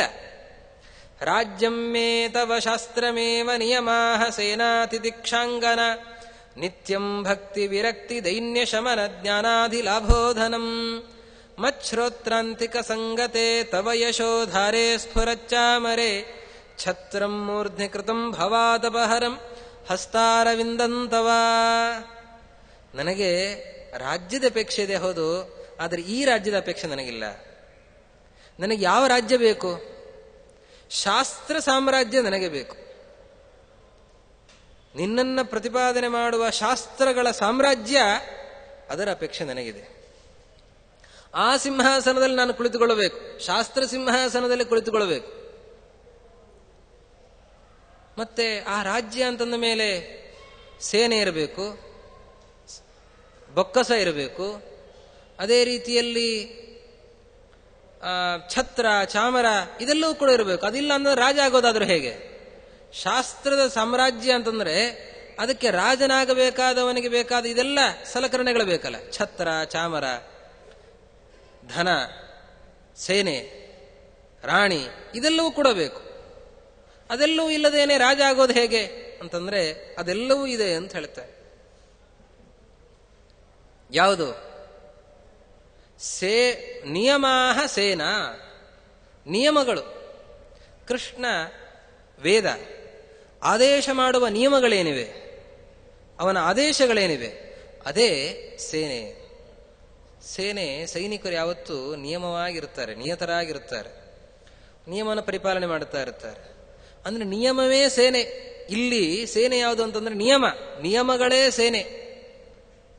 ಸಕಾಲಕ್ಕೆ ಸಂಧ್ಯಾ ವಂದನೆ ಮಾಡಬೇಕು, ದೇವರ ಪೂಜೆಯನ್ನು ಮಾಡಬೇಕು, ದೇವರಿಗೆ ನಿವೇದಿಸಿದ ಆಹಾರವನ್ನೇ ಸ್ವೀಕಾರ ಮಾಡಬೇಕು, ಕೃಷ್ಣನಿಗೆ ಪ್ರಿಯವಾದ ಏಕಾದಶಿಯ ವ್ರತವನ್ನು ಆಚರಿಸಬೇಕು, ಚಾತುರ್ಮಾಸ್ಯದ ವ್ರತವನ್ನು ಆಚರಿಸಬೇಕು. ಈ ಎಲ್ಲಾ ನಿಯಮಗಳೇನಿವೆ, ಆ ನಿಯಮಗಳೇ ಅದೊಂದು ಸೇನೆ. ಇನ್ನ ಅಂಗನೇ ಬೇಕಲ್ಲ. ಯಾರು ಅಂಗನೆ ಅಂತಂದ್ರೆ ತಿತಿಕ್ಷಾ ಅಂಗನ, ದ್ವಂದ್ವ ಸಹಿಷ್ಣುತ, ಜಯ ಅಪಜಯ ಮತ್ತೆ ಲಾಭ ಅಲಾಭ ಎಲ್ಲವನ್ನೂ ಸಹಿಸುವಂತಹದ್ದೇನಿದೆ ಅದೇ ಅಂಗನ. ಯಾಕೆ? ಹೆಣ್ಣು ಅದು ಸಹನ ಮೂರ್ತಿ, ಆದ್ದರಿಂದ ಸಹನೆಯ ಮೂರ್ತಿ, ಆದ್ದರಿಂದ ತಿತಿಕ್ಷಾ ಅಂಗನ. ಮತ್ತೆ ಸಂಪತ್ತು ಬೇಕಲ್ಲ. ಸಂಪತ್ತು ಯಾವುದು ಅಂತಂದ್ರೆ ಭಾರೀ ದೊಡ್ಡ ಸಂಪತ್ತು. ರಾಜನಿಗೆ ಸಂಪತ್ತು ಅಂದ್ರೆ ಎಲ್ಲವನ್ನು ರಕ್ಷಣೆ ಮಾಡ್ಲಿಕ್ಕೆ ಭಾರಿ ದೊಡ್ಡ ಸಂಪತ್ತು ಬೇಕು. ಅದು ಯಾವುದು ಸಂಪತ್ತು ಅಂತಂದ್ರೆ ಭಕ್ತಿ ವಿರಕ್ತಿ ದೈನ್ಯ ಶಮನ ಜ್ಞಾನಾದಿ ಲಾಭ ಧನಂ. ಹರಿಭಕ್ತಿ, ಗುರುಭಕ್ತಿ, ಯಥಾರ್ಥವಾದ ತತ್ವಜ್ಞಾನ, ಮತ್ತೆ ವೈರಾಗ್ಯ, ಭಗವನ್ನಿಷ್ಠವಾದ ಬುದ್ಧಿ, ಈ ಸಂಪತ್ತು, ಈ ಲಾಭ ಏನಿದೆ ಇದೇ ನಿಜವಾದ ಸಂಪತ್ತು, ಇದೇ ನಿಜವಾದ ಸಂಪತ್ತು. ಇಂತಹ ಸಂಪತ್ತಿನ ಅಪೇಕ್ಷೆ ನನಗಿದೆ. ಈ ಸಂಪತ್ತಿರುವಂತಹ ರಾಜ್ಯ ನನಗೆ ಬೇಕು. ಮತ್ತೆ ಛತ್ರ ಚಾಮರಗಳು ಯಾವುದು ಅಂತಂದ್ರೆ ಮಚ್ಶ್ರೋತ್ರಾಂತಿಕ ಸಂಗತೆ ತವ ಯಶೋ ಧಾರೆ ಸ್ಫುರಚ್ಚಾಮರೆ. ನಿರಂತರವೂ ಕೂಡ ಕಿವಿಗೆ ಅಪ್ಪಳಿಸುವಂತಹ ಹರಿಕಥೆ ಅದೇ ಅದು ಚಾಮರ ಅಂತ ಹೇಳ್ತಾ ಇದ್ದಾರೆ. ಯಾವಾಗಲೂ ಕಿವಿಗೆ ಹರಿಕಥೆ ಬೀಳ್ತಾ ಇರಬೇಕು, ಕಿವಿಗಳಿಗೆ ಹರಿಕಥೆ ಬೀಳ್ತಾ ಇರಬೇಕು. ಅದೇ ಆ ಕಡೆ ಈ ಕಡೆ ಬೀಸುವಂತಹ ಚಾಮರ. ಇದನ್ನ ಅಪೇಕ್ಷೆ ಪಡ್ತಾ ಇದ್ದಾನೆ ಉಗ್ರಸೇನ. ಅಲ್ಲಪ್ಪ ಛತ್ರ ಬೇಕಲ್ಲೋ ಅಂತಂದ್ರೆ ನಿನ್ನ ಕೈ ಇದೆಯಲ್ಲ, ಎಂತಹ ಕೈ ಅದು, ಅಮೃತವನ್ನು ವರ್ಷಣೆ ಮಾಡುವಂತಹ ಕೈ, ಅದನ್ನೊಮ್ಮೆ ತಲೆ ಮೇಲೆ ಇಟ್ಟುಬಿಡು ಸಾಕು. ಮೂರ್ಧಿ ಕೃತಂ ಭವಾತಪಹರಂ ಹಸ್ತಾರ ವಿಂದಂತವ. ನಿನ್ನ ಕೈಯನ್ನು ಒಮ್ಮೆ ತಲೆ ಮೇಲೆ ಇಡು, ಅದೇ ಛತ್ರ. ಇಂತಹ ಸಾಮ್ರಾಜ್ಯವನ್ನು ನಾನು ಅಪೇಕ್ಷೆ ಪಡ್ತೇನೆ, ಮತ್ತಿನ್ಯಾವ ಸಾಮ್ರಾಜ್ಯ ಬೇಡ. ಅದು ಯಾವ ಕ್ಷೇತ್ರದಲ್ಲಿರ್ತಿ, ಯಾವ ಕ್ಷೇತ್ರದಲ್ಲಿದ್ದು ಈ ರಾಜ್ಯವನ್ನು ರಕ್ಷಣೆ ಮಾಡ್ತಿ ಅಂತಂದ್ರೆ ತ್ವತ್ಕ್ಷೇತ್ರಂ, ನಿನ್ನ ಕ್ಷೇತ್ರ, ನೀನು ವಾಸಿಸುವಂತಹ ಕ್ಷೇತ್ರವೇ ನನಗೆ ಕ್ಷೇತ್ರ. ಅದೇ ದುರ್ಗ, ಭದ್ರವಾದ ಕೋಟೆ. ಅಲ್ಲಿ ಒಳಗೆ ಯಾರು ಬರಲಿಕ್ಕೆ ಸಾಧ್ಯ ಇಲ್ಲ, ಶತ್ರುಗಳು ಬರದೇ ಇರುವಂತೆ ಕೋಟೆಯನ್ನು ಕಟ್ತಾರೆ. ಯಾವುದು ಕೋಟೆ ಅಂತಂದ್ರೆ ಭಗವಂತನ ಸ್ಥಳಗಳೇನಿವೆ, ಉತ್ತಮವಾದಂತಹ ವಾಸಸ್ಥಳಗಳು, ಮುಕ್ತಿ ಸ್ಥಾನಗಳು ಅಂತೆಲ್ಲ ಪ್ರಸಿದ್ಧವಾಗಿವೆ, ಸ್ವಯಂ ವ್ಯಕ್ತ ಸ್ಥಾನಗಳು ಅಂತೇನಿವೆ, ಅಂತಹ ಸ್ಥಾನಗಳೇ ಭಗವಂತನ ಮಂದಿರಗಳೇ, ಅದು ಭದ್ರವಾದ ಕೋಟೆ. ಯಾಕೆ? ಅಂತಹ ಪರಮಾತ್ಮನ ವಿಶೇಷವಾದ ಸನ್ನಿಧಾನ ಇರುವಂತಹ ಕ್ಷೇತ್ರ ಏನಿದೆ, ಆ ಕ್ಷೇತ್ರದಲ್ಲಿ ಪಾಪಿಷ್ಠರಾದಂತಹ ದುಷ್ಟರು ಬರಲಿಕ್ಕೆ ಅವಕಾಶ ಇಲ್ಲ. ಅಲ್ಲಿ ಉಳಿದವರು ಬರೋದಿಲ್ಲ. ಕೆಲವೊಮ್ಮೆ ಹಾಗೂ ಮೀರಿ ಬರ್ತಾರೆ, ಒಳಗಿದ್ದವರಲ್ಲಿಯೂ ಕೂಡ ಒಳಗೆ ಬಂದು ಅಲ್ಲಿ ಅನೇಕ ಕೆಟ್ಟ ಕೆಲಸಗಳನ್ನು ಮಾಡುತ್ತಾರೆ. ರಾಜರೇ ಇನ್ನೊಂದು ಕಡೆ ಹೇಳ್ತಾರೆ, ಕ್ಷೇತ್ರದಲ್ಲಿ ಕೆಟ್ಟ ಕೆಲಸ ಮಾಡಬಾರದು, ಆದರೆ ಕ್ಷೇತ್ರದಲ್ಲೂ ಕೂಡ ಕೆಲವೊಮ್ಮೆ ಕೆಟ್ಟ ಕೆಲಸ ನಡೆಯುತ್ತೆ. ಯಾಕೆ ಅಂತಂದ್ರೆ ಹಾಗೆ ಅವರ ದುಷ್ಟರು ಒಳಗೆ ಪ್ರವೇಶ ಮಾಡಿ ಅಂತಹ ಕೆಲಸವನ್ನು ಮಾಡ್ತಾರೆ. ಆಖ್ಯಾನದಲ್ಲಿ ಒಂದು ಮಾತನ್ನು ಹೇಳ್ತಾರೆ, ಅನ್ಯಕ್ಷೇತ್ರೇ ಕೃತಂ ಪಾಪಂ ಪುಣ್ಯಕ್ಷೇತ್ರೇ ವಿನಶ್ಯತೆ ಅಂತ. ಬೇರೆ ಬೇರೆ ಕಡೆ ಕೆಲಸವನ್ನು ಮಾಡ್ತೇವೆ, ಅಪರಾಧಗಳನ್ನು ಮಾಡ್ತೇವೆ, ಅದು ಪುಣ್ಯಕ್ಷೇತ್ರಕ್ಕೆ ಬಂದಾಗ ಆ ಪಾಪವನ್ನು ತೊಳೆದುಕೊಳ್ಳಬೇಕು ಅಂತ. ಆದ್ರೆ ಪುಣ್ಯಕ್ಷೇತ್ರಕ್ಕೆ ಹೋಗಿ ಪಾಪವನ್ನು ಮಾಡಿದರೆ ಏನ್ ಮಾಡಬೇಕು? ಪುಣ್ಯಕ್ಷೇತ್ರಕ್ಕೆ ಹೋದಾಗ ಅಲ್ಲಿಯೂ ಪಾಪದ ಕೆಲಸ ನಡೆಯುತ್ತೆ. ಅಲ್ಲಿ ಪಾಪದ ಕೆಲಸ ನಡೆದ್ರೆ ಅದಕ್ಕೇನು ಮಾಡಬೇಕು ಅಂತ. ಅದಕ್ಕೆ ರಾಜರಂತಾರೆ, ಪುಣ್ಯಕ್ಷೇತ್ರೇ ಕೃತಂ ಪಾಪಂ ಕೃಷ್ಣ ಕ್ಷೇತ್ರೇ ವಿನಶ್ಯತೆ. ಪುಣ್ಯಕ್ಷೇತ್ರದಲ್ಲಿ ಮಾಡಿದಂತಹ ಪಾಪ ಕರ್ಮಗಳೇನಿವೆ ಅದು ತೊಳೆದುಕೊಳ್ಳಬೇಕು ಅಂದ್ರೆ ಕೃಷ್ಣ ಕ್ಷೇತ್ರಕ್ಕೆ ಬರಬೇಕು ಅಂತ. ಕೃಷ್ಣ ಕ್ಷೇತ್ರಕ್ಕೆ ಎಷ್ಟೊಂದು ಮಹತ್ವ ಇದೆ. ಉಳಿದ ಪುಣ್ಯಕ್ಷೇತ್ರಗಳಿಗಿಂತ ಕೃಷ್ಣನ ಕ್ಷೇತ್ರ ಉಡುಪಿಯನ್ನೇ ರಾಜರು ಹೇಳ್ತಾ ಇದ್ದಾರೆ, ಕೃಷ್ಣ ಕ್ಷೇತ್ರ ಅದು ಅಷ್ಟೊಂದು ಮಹಿಮೋಪೇತವಾದದ್ದು. ಉಳಿದ ಪುಣ್ಯಕ್ಷೇತ್ರಗಳಲ್ಲಿ ಮಾಡಿದಂತಹ ಪಾಪಕರ್ಮಗಳೂ ಕೂಡ ಕೃಷ್ಣ ಕ್ಷೇತ್ರದಲ್ಲಿ ತೊಳೆದು ಹೋಗುತ್ತೆ ಅಂತ. ಹಾಗಾದ್ರೆ ಕೃಷ್ಣ ಕ್ಷೇತ್ರದಲ್ಲಿ ಪಾಪವನ್ನು ಮಾಡಿದರೆ ಗತಿ ಏನು ಅಂತ ಕೇಳ್ತಾರೆ. ಕೃಷ್ಣ ಕ್ಷೇತ್ರದಲ್ಲೇ ಇದು ಸಿದ್ಧ ವಿಘ್ನ ಮುಖ ದೋಷ ಭೇಷಜಂ ಅಂತ. ನಮ್ಮ ಸಾಧನೆಗೆ ಪ್ರತಿಬಂಧಕಗಳೇನಿವೆ ಆ ಪ್ರತಿಬಂಧಕಗಳನ್ನೆಲ್ಲ, ಅದೇ ರೋಗ, ಆ ರೋಗಗಳನ್ನೆಲ್ಲ ಪರಿಹಾರ ಮಾಡಲಿಕ್ಕೆ ಮದ್ದು ಕೊಡ್ಲಿಕ್ಕಿರುವಂತಹ ಕ್ಷೇತ್ರ ಅದು ಕೃಷ್ಣ ಕ್ಷೇತ್ರ. ಸಾಧನೆಗೆ ದಿವ್ಯವಾದಂತಹ ಕ್ಷೇತ್ರ ಕೃಷ್ಣ ಕ್ಷೇತ್ರ. ಅಂತಹ ಕ್ಷೇತ್ರದಲ್ಲಿ ಮಾಡಿದ ಸತ್ಕರ್ಮ ಅದರಿಂದ ಉಳಿದ ಎಲ್ಲಾ ಕಡೆಯೂ ಮಾಡಿರುವಂತಹ ಪಾಪಗಳೆಲ್ಲವೂ ತೊಳೆದು ಹೋಗುತ್ತೆ. ಅಂತಹ ವಿಶಿಷ್ಟವಾದ ಫಲ ಇಲ್ಲಿದೆ. ಆದರೆ ಕೃಷ್ಣ ಕ್ಷೇತ್ರದಲ್ಲೇ ಪಾಪಕರ್ಮವನ್ನು ಮಾಡಿದರೆ ಗತಿ ಏನು ಅಂತ ಕೇಳಿದರೆ ರಾಜರಂತಾರೆ, ಕೃಷ್ಣ ಕ್ಷೇತ್ರದಲ್ಲಿ ಮಾಡಿದ ಪಾಪಕ್ಕೆ ಪ್ರಾಯಶ್ಚಿತ್ತವೇ ಇಲ್ಲ. ಕೃಷ್ಣ ಕ್ಷೇತ್ರೇ ಕೃತಂ ಪಾಪಂ ವಜ್ರಲೇಪೋ ಭವಿಷ್ಯತಿ. ಕೃಷ್ಣ ಕ್ಷೇತ್ರದಲ್ಲಿ ಒಂದು ವೇಳೆ ಪಾಪವನ್ನು ಮಾಡಿದರೆ ಅದು ಅಂಟಿದ್ದು ಪರಿಹಾರವೇ ಆಗೋದಿಲ್ಲ. ಅಂತಹ ಘೋರವಾದಂತಹ ಅನರ್ಥ ಇಲ್ಲಿದೆ ಅಂತ ಹೇಳ್ತಾರೆ. ಹೀಗಾಗಿ ಕ್ಷೇತ್ರ ಬಹಳ ಮಹತ್ವದ್ದು. ಕ್ಷೇತ್ರ ದಿವ್ಯವಾದಂತಹ ಭಗವಂತನ ಸನ್ನಿಧಾನ ಇರುವಂತಹ ಕ್ಷೇತ್ರಗಳು, ಅದು ಆಗಾಗ ಅಲ್ಲಿಗೆ ಹೋಗಬೇಕು.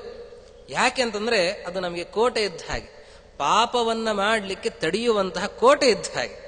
ಹೀಗಾಗಿ ಉಗ್ರಸೇನ ಅಂತಾನೆ, ನಿನ್ನ ಕ್ಷೇತ್ರಗಳು, ನಿನ್ನ ಸನ್ನಿಧಾನ ಇರುವಂತಹ ಕ್ಷೇತ್ರಗಳೇನಿವೆ ಆ ಕ್ಷೇತ್ರಗಳು ನನಗೆ ದುರ್ಗ, ಅದು ಕೋಟೆಯಾಗತ್ತೆ. ಇನ್ನ ರಾಜನಿಗೆ ಕವಚ ಬೇಕು. ಕವಚ ಯಾವುದು ನಿನಗೆ ಅಂತಂದ್ರೆ ಕರುಣ ವರ್ಮ. ನಿನ್ನ ಕರುಣೆ ಅದೇ ಕವಚ. ಕರುಣಾ ಕವಚ. ಪರಮಾತ್ಮನ ಕರುಣೆಗಿಂತ ಭದ್ರವಾದ ಕವಚ ಇನ್ನೊಂದೇನಿದೆ? ನಿನ್ನ ಕರುಣೆಯೇ ಕವಚ. ನಿನ್ನ ಕ್ಷೇತ್ರವೇ ನನಗೆ ಕೋಟೆ. ನಿನ್ನ ಶಾಸ್ತ್ರವೇ ನನ್ನ ಸಾಮ್ರಾಜ್ಯ. ನಿನ್ನ ಹರಿಕಥೆ ಏನಿದೆ ಅದೇ ನನಗೆ ಚಾಮರ. ನಿನ್ನ ಅಭಯ ಹಸ್ತ ಅದೇ ನನಗೆ ಛತ್ರ. ಹೌದು, ನಿನಗೆ ರಥ ಯಾವುದು? ಮನೋರಥವೇ ರಥ. ಸಾರಥಿ ಯಾರು? ಪ್ರಾಣ ಸಾರಥಿ. ಮುಖ್ಯ ಪ್ರಾಣನೇ ಸಾರಥಿ. ಮತ್ತೆ ಆಯುಧ ಯಾವುದು? ರಾಜನಿಗೆ ಆಯುಧ ಬೇಕಲ್ಲ, ಖಡ್ಗ ಬೇಕಲ್ಲ. ಯಾವುದು ಆಯುಧ ನಿನ್ನ ಕೈಯಲ್ಲಿ ಅಂತಂದ್ರೆ ನಾಮ ಆಯುಧಂ. ನಿನ್ನ ನಾಮ ಹರಿನಾಮ, ಅದು ಭಾರಿ ದೊಡ್ಡ ಆಯುಧ. ರಾಜನ ಆಯುಧ ಯಾವುದು ಅಂತಂದ್ರೆ ಹರಿನಾಮ. ಹರಿನಾಮದಷ್ಟು ಮಿಗಿಲಾದಂಥದ್ದು ಇನ್ನೊಂದು ಯಾವುದೂ ಇಲ್ಲ. ಭಗವಂತನ ನಾಮ ಏನಿದೆ ಅದು ಎಲ್ಲವನ್ನೂ ನಾಶ ಮಾಡಿ ಹಾಕತ್ತೆ. ಭಗವಂತನ ನಾಮ ಎಲ್ಲಾ ಪಾಪಗಳನ್ನು ನಾಶ ಮಾಡತ್ತೆ. ಎಷ್ಟು ಪಾಪ ನಾಶ ಮಾಡತ್ತೆ ಅಂತಂದ್ರೆ ಅತ್ಯಂತ ಕಡು ಪಾಪಿಯೂ ಕೂಡ ಅಷ್ಟು ಪಾಪವನ್ನು ಮಾಡ್ಲಿಕ್ಕೆ ಸಾಧ್ಯ ಇಲ್ಲ. ಯಾವುದನ್ನ ಆ ಖಡ್ಗ ನಾಶ ಮಾಡುತ್ತೆ, ಯಾವ ಭಗವಂತನ ನಾಮ ನಾಶ ಮಾಡುತ್ತೆ. ಅಂತಹ ಸಾಮರ್ಥ್ಯ ಆ ನಾಮಕ್ಕೆ ಇದೆ. ಅಂತಹ ನಾಮ ಆಯುಧಂ ತ್ವದಭಿಧ ಜೇಯ ಕಲಿಹಿ ತದ್ಭಟಾಹ.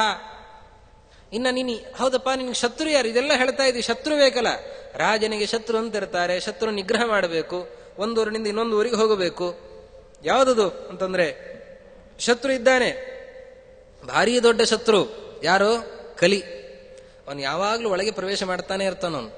ಯಾವಾಗ ಎಲ್ಲಿ ನುಸುಳಬೇಕು, ಎಲ್ಲಿ ಪ್ರವೇಶ ಮಾಡಬೇಕು ಅಂತ ಹುಡುಕ್ತಾನೆ ಇರ್ತಾನೆ. ಛಿದ್ರಾನ್ವೇಷಣದಲ್ಲೇ ಇರ್ತಾನವನು ಯಾವಾಗಲೂ. ಎಲ್ಲಿ ಪ್ರವೇಶ ಮಾಡಲಿ ಅಂತ ಹುಡುಕ್ತಾ ಇರ್ತಾನೆ. ಅಂತಹ ಕಲಿ ಅವನನ್ನು ನಿಗ್ರಹ ಮಾಡಬೇಕಾಗಿದೆ. ಅವನ ಭಟರಿದ್ದಾರೆ. ಯಾರದು?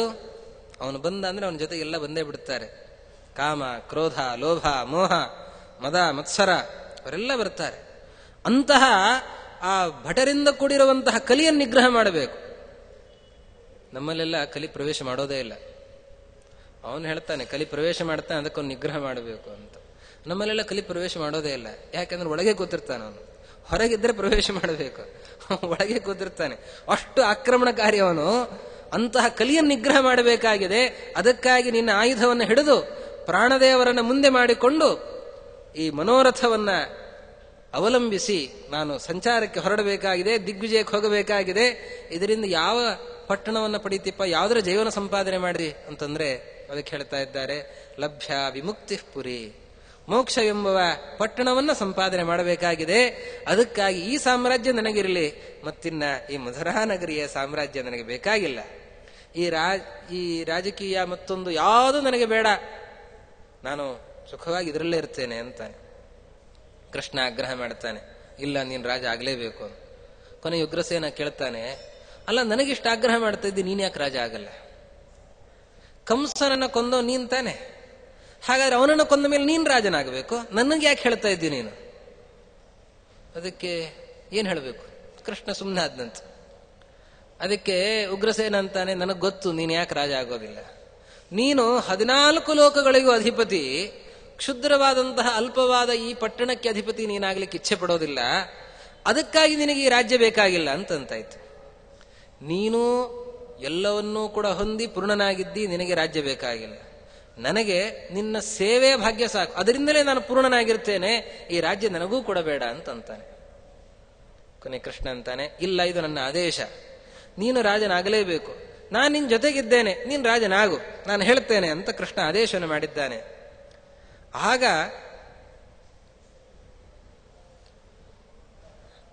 ಉಗ್ರಸೇನ ಒಪ್ತಾನೆ. ಉಗ್ರಸೇನ ಕೊನೆಗಂತಾನೆ, ಆಯ್ತು ನೀನು ಹೇಳೋದು ಅಂತಾದ್ರೆ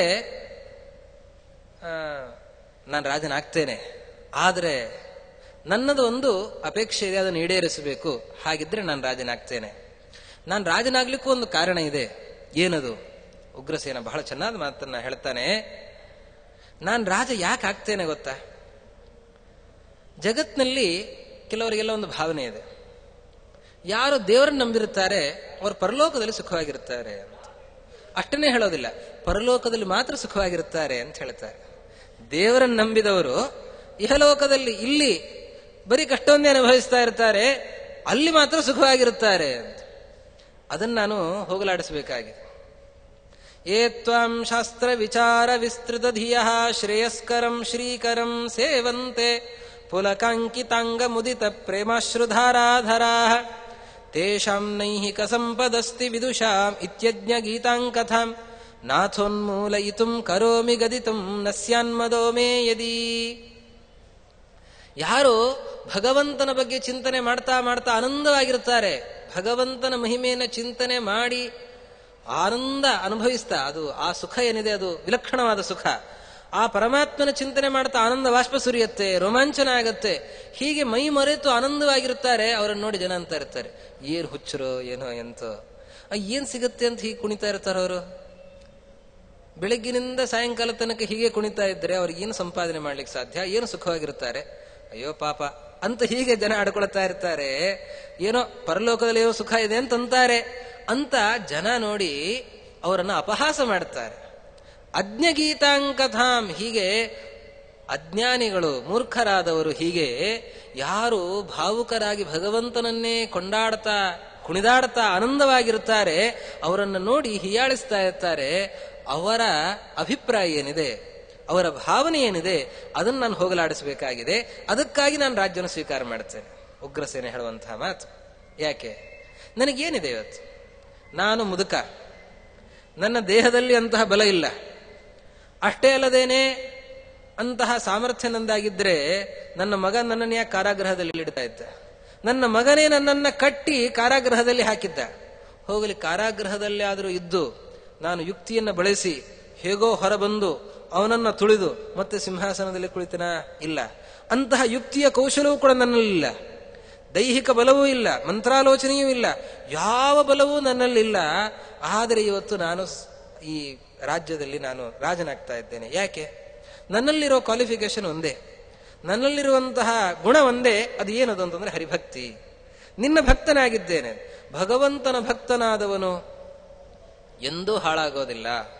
ನಮೇ ಭಕ್ತ ಪ್ರಣಶ್ಯತಿ. ಕೃಷ್ಣ ಅರ್ಜುನನ ಕೈಯಲ್ಲಿ ಹೇಳಿಸಿದ ಮಾತು, ನೀನು ಪ್ರತಿಜ್ಞೆ ಮಾಡಪ್ಪ, ನಮೇ ಭಕ್ತ ಪ್ರಣಶ್ಯತಿ ಎಂದು. ಭಕ್ತನಾದವನಿಗೆ ಕೇಡು ಅಂತ ಅನ್ನೋದಿಲ್ಲ ಅನ್ನೋದನ್ನು ನಾನಿವತ್ತು ತೋರಿಸಿಕೊಡ್ತೇನೆ. ಭಗವಂತನ ಭಕ್ತ ನನ್ನಲ್ಲಿರೋದು ಒಂದೇ, ಅದು ಭಗವಂತನ ಭಕ್ತಿ. ಭಗವಂತನ ಭಕ್ತಿ ಇದ್ದದ್ದಕ್ಕೆ ದುರ್ಬಲನಾಗಿದ್ದರೂ ಕೂಡ ನನ್ನನ್ನ ರಾಜ್ಯದಲ್ಲಿ ಸಿಂಹಾಸನದಲ್ಲಿ ಕೃಷ್ಣ ಕೊಡಿಸಿದ. ಆದ್ದರಿಂದ ಭಗವಂತನ ನಂಬಿದವನಿಗೆ ಇಲ್ಲಿಯೂ ಕೇಳಿಲ್ಲ, ಅಲ್ಲಿಯೂ ಕೇಳಿಲ್ಲ. ಆದ್ದರಿಂದ ಭಗವಂತನ ನಂಬಬೇಕು ಅನ್ನೋದನ್ನ ಜಗತ್ತಿಗೆ ತೋರಿಸೋದಕ್ಕಾಗಿ ನಾನು ರಾಜನಾಗ್ತೇನೆ. ಇನ್ಯಾವ ಉದ್ದೇಶವೂ ನನಗಿಲ್ಲ. ಆದರೆ ಮತ್ತಿನ್ನೇನಪ್ಪಾ ಅಂತಾನೆ ಕೃಷ್ಣ. ಇನ್ನೇನ್ ನಿಂದು? ಏನಿಲ್ಲ. ಒಂದು, ಈ ಭಾವನೆ ಈಗೇನಿದೆ, ಸಿಂಹಾಸನದ ಕೆಳಗೆ ಕುಳಿತಾಗ ನನಗೇನು ಭಾವನೆ ಇದೆ, ಸಿಂಹಾಸನದ ಮೇಲೆ ಕುಳಿತಾಗಲೂ ಇದೇ ಭಾವನೆ ಬರಬೇಕು. ಹೊರಟೋದ್ರೆ ಮತ್ತೆ ಅಹಂಕಾರ ಬಂದ್ರೆ ನಾನು ಮತ್ತೆ ಕೆಳಗೆ ಬೀಳುತ್ತೇನೆ. ಆದ್ದರಿಂದ ನಸ್ಯಾತ್ ಮದೋಮೇ ಯದಿ, ನನಗೆ ಅಹಂಕಾರ ಬರೋದಿಲ್ಲ ಅಂತಾದರೆ ನನಗೆ ಆ ವರವನ್ನು ಕೊಡು. ನಿನಗೆ ಅಹಂಕಾರ ಬರೋದಿಲ್ಲ ಅಂತ ನೀನು ವರವನ್ನು ಕೊಡು, ನಾನು ಸಿಂಹಾಸನವನ್ನು ಏರ್ತೇನೆ ಅಂತ ಉಗ್ರಸೇನ ಕೃಷ್ಣನಲ್ಲಿ ಕೇಳಿಕೊಂಡಿದ್ದಾನೆ. ಕೃಷ್ಣ ಅವನಿಗೆ ಅನುಗ್ರಹವನ್ನು ಮಾಡಿದ್ದಾನೆ. ಸಿಂಹಾಸನದಲ್ಲಿ ಅವನಿಗೆ ಪಟ್ಟಾಭಿಷೇಕವನ್ನು ಮಾಡಿದ್ದಾನೆ. ಉಗ್ರಸೇನಂ ಯದುಪತಿಂ ಚಕ್ರೇ ಚಕ್ರಧರ ಕಿಲ ಯದು ಮಾತ್ರಾಧಿಪತ್ಯೇನ ತಸ್ಯ ವಿಶ್ವೇಶ್ವರಸ್ಯ ಕಿಂ. ಅವನಂತಾನೆ, ನಾನು ಜಗದೀಶ್ವರ, ನಾನು ಈ ಮಧುರೆಯ ಸಾಮ್ರಾಜ್ಯ ಸಿಕ್ಕು ನನಗೇನಾಗಬೇಕಾಗಿದೆ ಅಂತ ಉಗ್ರಸೇನನನ್ನ ಕುಡಿಸಿದ್ದಾನೆ. ಇಷ್ಟೆಲ್ಲ ಪ್ರಸಂಗವನ್ನು ಚಿಂತನೆ ಮಾಡಿ ರಾಜರು ಒಂದು ಸುಂದರವಾದ ಒಂದು ಪ್ರಾರ್ಥನೆಯನ್ನು ಕೃಷ್ಣನಲ್ಲಿ ಮಾಡುತ್ತಾರೆ. ಈ ಪ್ರಸಂಗವನ್ನೆಲ್ಲ ನಿರೂಪಣೆ ಮಾಡಿ ಹೇಳ್ತಾರೆ, ಆ ಕುಬ್ಜೆ ಸೊಟ್ಟಗಿದ್ದಾಳೆ, ಎಲ್ಲೋ ಡೊಂಕಾಗಿದ್ದವಳು. ಆ ಡೊಂಕಾಗಿರುವಂತಹ ಕುಬ್ಜೆ ಡೊಂಕನ್ನು ತಿದ್ದಿದವ ನೀನು. ಹೀಗಾಗಿ ನಮ್ಮ ಡೊಂಕುಗಳನ್ನೆಲ್ಲ ನೀನು ತಿದ್ದು. ನಮ್ಮ ಇಂದ್ರಿಯಗಳು ವಕ್ರಂ ಸರ್ವಮವಕ್ರಯತ್ವನುದಿನಂ ಕುಬ್ಜಾ ತನುಜೃಂಭಕಃ. ಕುಬ್ಜೆಯ ಶರೀರವನ್ನು ನೆಟ್ಟಗೆ ಮಾಡಿದ ಕೃಷ್ಣ ನಿನಗೆ ಸೊಟ್ಟಗಿರೋದು ನೆಟ್ಟಿಗೆ ಮಾಡ್ಲಿಕ್ಕೆ ಗೊತ್ತಿದೆ. ನಮ್ಮ ಇಂದ್ರಿಯಗಳೆಲ್ಲ ಅದು ಸೊಟ್ಟಗೆ ಎಲ್ಲೆಲ್ಲೋ ಹೋಗುತ್ತೆ, ಎಲ್ಲೆಲ್ಲೋ ಹರಿದು ಹೋಗುತ್ತೆ. ನಮ್ಮ ಇಂದ್ರಿಯಗಳು ನೇರವಾಗಿ ಹೋಗೋದಿಲ್ಲ. ಕಣ್ಣು ಕೃಷ್ಣನ ಮೂರ್ತಿಯನ್ನು ನೋಡೋದಿಲ್ಲ, ಕಿವಿಗಳು ಹರಿಕಥೆಯನ್ನು ಕೇಳಲಿಕ್ಕೆ ಇಚ್ಛೆ ಪಡೋದಿಲ್ಲ, ಮೂಗು ಭಗವಂತನ ನಿರ್ಮಾಲ್ಯವನ್ನು ಆಘ್ರಾಣಿಸಲಿಕ್ಕೆ ಇಚ್ಛೆ ಪಡೋದಿಲ್ಲ, ಬಾಯಿ ಭಗವಂತನ ಗುಣಗಾನವನ್ನು ಮಾಡಲಿಕ್ಕೆ ಇಚ್ಛೆ ಪಡೋದಿಲ್ಲ. ಇನ್ನೊಬ್ಬರ ನಿಂದನೆಯನ್ನು ಮಾಡೋದು, ಅದನ್ನು ಕೇಳೋದು, ಇದರಲ್ಲೇ ನಮ್ಮ ಜೀವನ ಎಲ್ಲ ಕಳೆದು ಹೋಗ್ತಾ ಇದೆ. ಅದಕ್ಕಾಗಿ ನಮ್ಮ ಇಂದ್ರಿಯಗಳು ಸೊಟ್ಟಗೆ ಹರಿದು ಹೋಗುವ ಈ ಇಂದ್ರಿಯಗಳನ್ನ ನೀನು ನೆಟ್ಟಗೆ ಮಾಡು. ಆ ಮಲ್ಲರನ್ನೆಲ್ಲ ನಿಗ್ರಹ ಮಾಡಿದಿ. ಮಲ್ಲಾನಾಂ ಲಯ ಕೃಧ್ವನೋತು ಸರಿಪೂನ್. ನಮ್ಮ ಶತ್ರುಗಳು ಒಳಗಡೆ ಇದ್ದಾರೆ. ಆ ಮಲ್ಲರು ಬಹಳಷ್ಟು ಹಿಂಸಿಸ್ತಾ ಇದ್ದಾರೆ ನಮಗೆ. ಆ ಶತ್ರುಗಳು ಯಾರಿದ್ದಾರೆ, ಕಾಮಕ್ರೋಧಾದಿಗಳು, ಅವರನ್ನೆಲ್ಲ ನೀನು ನಿಗ್ರಹ ಮಾಡು. ಅಂತಹ ಚಾಣೂರ ಮುಷ್ಟಿಕರನ್ನ ಎಲ್ಲ ನಿಗ್ರಹ ಮಾಡಿದನು ನೀನು. ಒಳಗಿರುವಂತಹ ಈ ಮಲ್ಲರನ್ನೂ ಕೂಡ ನೀನು ನಿಗ್ರಹ ಮಾಡು. ನೀನು ಆ ಕಂಸನನ್ನ ಸಂಹಾರ ಮಾಡಿದ. ಕಂಸ ನಿನಗೆ ಸೋದರ ಮಾವನು. ಆ ಕಂಸನನ್ನು ನಿಗ್ರಹ ಮಾಡಿದಿಲ್ಲ ನೀನು. ಬಂಧಕರಾನ್ ವಿಯೋಜಯತು. ನಮಗೆ ಬಂಧನವನ್ನು ಉಂಟು ಮಾಡುವಂಥವ್ರು, ನಿನ್ನ ತಂದೆ ತಾಯಿಯನ್ನ ಬಂಧನದಲ್ಲಿ ಇಟ್ಟವನು ನಿನ್ನ ಸೋದರ ಮಾವ ಕಂಸ. ಅವನನ್ನು ನಿಗ್ರಹ ಮಾಡಿದೆ. ಹಾಗೆ ನಮ್ಮನ್ನ ಕಟ್ಟಿ ಹಾಕುವಂಥವರಿದ್ದಾರೆ, ಅವರನ್ನ ಬೇರ್ಪಡಿಸು. ಅಂದ್ರೆ ಆ ಸ್ನೇಹದ ಪಾಶ ಏನಿದೆ ಅದನ್ನು ತುಂಡರಿಸು. ನಮಗೆ ಬಂಧುಗಳು ಮತ್ತೊಬ್ಬರು ಅವರಲ್ಲೆಲ್ಲ ಭಯಂಕರ ಬಿಗುವಾದಂತಹ ಒಂದು ಸ್ನೇಹದ ಪಾಶ, ಅದು ಬಿಟ್ಟು ದೇವರ ಚಿಂತನೆ ಮಾಡ್ಲಿಕ್ಕೆ ಅವಕಾಶವೇ ಇಲ್ಲ. ಯಾವಾಗಲೂ ಇನ್ನೊಂದರದ್ದೇ ಆಲೋಚನೆ. ಯಾಕೆ? ಆ ಸ್ನೇಹ ಹಾಗಿದೆ, ಆ ವ್ಯಾಮೋಹ ಹಾಗಿದೆ, ಅಂತಹ ಪಾಶ ಇದೆ, ಕಡುವಾದಂತಹ ಪಾಶ ಇದೆ. ಅಂತಹ ಪಾಶವನ್ನು ನೀನು ತುಂಡರಿಸು. ಯಾಕೆ? ನೀನು ನಿನ್ನ ಸೋದರ ಮಾವನನ್ನೇ ಸಂಹಾರ ಮಾಡಿದಂಥವನು ನೀನು. ಆದ್ದರಿಂದ ಇಂತಹ ಸ್ನೇಹ ಪಾಶವನ್ನ ತುಂಡರಿಸು. ಈ ಸ್ನೇಹ ಇದು ಸ್ನೇಹವನ್ನ ಮಾಡಬೇಕು. ವ್ಯಾಮೋಹ ಇಟ್ಕೊಳ್ತಾ ಇದ್ದೇವೆ ನಾವು. ಸ್ನೇಹ ಅಲ್ಲ, ವ್ಯಾಮೋಹ. ನಮಗೆ ಯಾವಾಗಲೂ ಹೆಂಡತಿ ಮಕ್ಕಳು ಮನೆ ಎಲ್ಲ ಭಾರಿ ವ್ಯಾಮೋಹ. ಮನೆಯಲ್ಲಿ ಏನಾದ್ರೂ ಮಳೆ ಬಡಿತಾ ಇದ್ರೆ ನಮ್ಮ ಎದೆಗೆ ಮಳೆ ಬಡದ ಹಾಗಾಗತ್ತೆ. ಯಾಕೆ ಅಂದ್ರೆ ಅಷ್ಟೊಂದು ಅಭಿಮಾನ ಇರುತ್ತೆ. ಆ ಅಭಿಮಾನದಿಂದ ನಾವು ದೇವರ ಚಿಂತನೆಯನ್ನು ಮರೆತು ಉಳಿದದ್ದು ಬರೀ ಸಂಸಾರವನ್ನೇ ಆಲೋಚನೆ ಮಾಡ್ತಾ ಇರುತ್ತೆ. ಹೀಗೆ ಮಾಡ್ತಾ ಹೋದ್ರೆ ಈ ಜನ್ಮ ಹೋದ್ರೆ ಮುಂದಿನ ಜನ್ಮ ಬರುತ್ತೆ, ಮುಂದಿನ ಜನ್ಮ ಬಂದಾಗ ಮತ್ತೆ ಬಂಧುಗಳು, ಮತ್ತೆ ವ್ಯಾಮೋಹ, ಇದೆಲ್ಲವೂ ಪ್ರಾರಂಭ ಆಗತ್ತೆ. ಹೀಗಾಗಿ ಆ ಸ್ನೇಹ ಪಾಶವನ್ನೇ ತುಂಡರಿಸು. ಅದೇನು ಕುಂತಿ ಕೇಳಿದ್ದಾಳೋ, ಸ್ನೇಹ ಪಾಶಮಿಮಂ ಛಿಂದಿ ದೃಢಂ ಪಾಂಡುಷು ವೃಷ್ಣಿಷು ಅಂತ ರಾಜರು ಅದನ್ನೇ ಪ್ರಾರ್ಥನೆ ಮಾಡ್ತಾರೆ. ಈ ಪಾಶವನ್ನು ತುಂಡರಿಸಿಬಿಡು, ಸ್ನೇಹದ ಪಾಶವನ್ನ ತುಂಡರಿಸು, ನಿನ್ನಲ್ಲಿ ಅಂತ ಅಚಲವಾದ ಭಕ್ತಿಯನ್ನ ಉಂಟು ಮಾಡು. ರಂಗಸ್ಥಳೀ ರಂಜಕ, ಆ ರಂಗಸ್ಥಳ ಏನಿತ್ತೋ ಅದನ್ನೆಲ್ಲ ರಂಜನ ಮಾಡಿದೆ. ಅನೇಕ ಜನ ದುಷ್ಟರನ್ನು ಸಂಹಾರ ಮಾಡಿ, ಕೆಂಪು ಮಾಡಿ, ರಕ್ತದ ಓಕುಳಿಯನ್ನ ಹರಿಸಿ ಅದನ್ನ ಆಡಿ ಅವರನ್ನೆಲ್ಲ ನಾಶ ಮಾಡಿದಿ. ಹಾಗೆ ಅಂತರಂಗ ವಿಭವಂ, ಈ ಅಂತಃಕರಣ, ಈ ಅಂತರಂಗ ಏನಿದೆ ಇದು ರಂಗ. ಈ ರಂಗಸ್ಥಳವನ್ನು ಸ್ವಲ್ಪ ರಂಗುಗೊಳಿಸು. ಇಲ್ಲಿ ನೀನು ಸಂಚಾರ ಮಾಡು, ಇಲ್ಲಿ ಸಂಚಾರ ಮಾಡಿ ಇದನ್ನು ರಂಗುಗೊಳಿಸು, ಇದನ್ನು ಅಲಂಕರಿಸು ಅಂತ ರಾಜರು ಈ ರೀತಿಯಲ್ಲಿ ಪ್ರಾರ್ಥನೆ ಮಾಡಿ ಕೃಷ್ಣನಲ್ಲಿ ಹೇಗೆ ಪ್ರಾರ್ಥನೆ ಮಾಡಿಕೊಳ್ಳಬೇಕು, ಈ ಕಥೆಗಳ ಚಿಂತನೆಯಲ್ಲಿ ನಮ್ಮ ಆಲೋಚನೆ ಏನಿರಬೇಕು ಅನ್ನೋದನ್ನ ರಾಜರು ತೋರಿಸಿಕೊಡ್ತಾ ಇದ್ದಾರೆ. ಹೀಗೆ ಕೃಷ್ಣನಲ್ಲಿ ಪ್ರಾರ್ಥನೆಯನ್ನು ಮಾಡ್ತಾ ಮುಂದೆ ಕೃಷ್ಣ ತಂದೆ ತಾಯಿ ಹತ್ರ ಹೋಗ್ತಾ ಇದ್ದಾನೆ. ತಂದೆ ತಾಯಿ ಅವರು ನಿಗಡದಲ್ಲಿದ್ದಾರೆ. ಹೋಗಿ ನಮಸ್ಕಾರ ಮಾಡ್ತಾನೆ. ನಮಸ್ಕಾರ ಮಾಡಿದಾಗ ನತೋ ಪುತ್ರ ಬುದ್ಧಿಂ ಚಕ್ರ ದುಶ್ಚಕ್ರಣೀಶ್ವರೇ, ಇವರು ನಮಸ್ಕಾರ ಮಾಡಿದ್ದಾರೆ, ಆದರೆ ಅವರು ಕೈ ಮುಗಿತಾ ಇದ್ದಾರೆ. ಇವರು ನನ್ನ ಮಕ್ಕಳಲ್ಲ, ನಮ್ಮ ತಂದೆ ತಾಯಿ ಜಗತ್ತಿನ ತಂದೆ ತಾಯಿ ಆದಂಥವ್ರು, ಇವರು ಜಗತ್ತಿನ ತಂದೆಯೂ ಹೌದು ತಾಯಿಯೂ ಹೌದು, ಎಲ್ಲವೂ ಇವನೇ ಆಗಿದ್ದಾನೆ ಅಂತ ಅವರು ಆಲೋಚನೆ ಮಾಡ್ತಾ ಇದ್ದಾರೆ. ಅದಾದ ಮೇಲೆ ಮರುಕ್ಷಣದಲ್ಲಿ ಬಂಧನವನ್ನು ಬಿಡಿಸಿದ, ಆದರೆ ಮತ್ತೆ ಬಂಧನವನ್ನು ಉಂಟು ಮಾಡಿದ. ಕೃತ ಸ್ನೇಹೋಧ ನಿಗಡಂ ಮಾಯಾಮಯ ಮಯೋ ಯುಜತ್, ಬಂಧನವನ್ನ ಬೇಡಿಯನ್ನು ಬಿಡಿಸಿದ, ಆದರೆ ಕೂಡಲೇ ಕೃಷ್ಣ ಬಂದು ಅಮ್ಮ ಅಂತಂತಾನೆ. ಅಂದ ತಕ್ಷಣ ಅವಳಿಗೆ ವ್ಯಾಮೋಹ ಉಂಟಾಗ್ತಾ ಇದೆ. ಮತ್ತೆ ಮರೆತು ಬಿಡ್ತಾಳೆ, ಮರುಕ್ಷಣದಲ್ಲೇ ಮರೆತು ಹೋಗ್ತಾಳೆ. ಯಶೋದೆ ದೇವಕಿ ಅವರ ಜೊತೆಗೆ ಕೃಷ್ಣ ಇದ್ದವನು. ಆದರೆ ದೇವರು ಯಾರಿಗೆ ಎಷ್ಟು ಕೊಡಬೇಕೋ ಅಷ್ಟೇ ಕೊಡ್ತಾನೆ. ದೇವರನ್ನ ನಿನ್ನೆ ಚಿಂತನೆ ಮಾಡಿದಂತೆ ದೇವರಿಗೆ ಒಮ್ಮೆ ಒಂದು ಉಪಚಾರವನ್ನ ಸಲ್ಲಿಸಿದರೆ ಏನು ಮಾಡಿದ ಕೃಷ್ಣ? ಗಂಧವನ್ನ ಕೊಟ್ಟ ಕುಬ್ಜೆಗೆ ಡೊಂಕನ್ನ ತಿದ್ದಿ ತಾನು ಅಂಗಸೌಖ್ಯವನ್ನ ಕೊಟ್ಟ, ಪರಲೋಕದಲ್ಲಿ ಸುಖವನ್ನ ಕೊಟ್ಟ, ಮೋಕ್ಷವನ್ನೇ ಕರುಣಿಸಿದ. ಆ ಸುಧಾಮ ಹೂವನ್ನ ಪೋಣಿಸುವಂಥವನು, ಅವನಿಗೆ ಮೋಕ್ಷವನ್ನು ಕರುಣಿಸಿದ್ದಾನೆ. ಒಂದೊಂದು ಉಪಚಾರವನ್ನ ಸಲ್ಲಿಸಿದವರಿಗೆ ಮೋಕ್ಷವನ್ನು ಕರುಣಿಸಿದ ದೇವರು.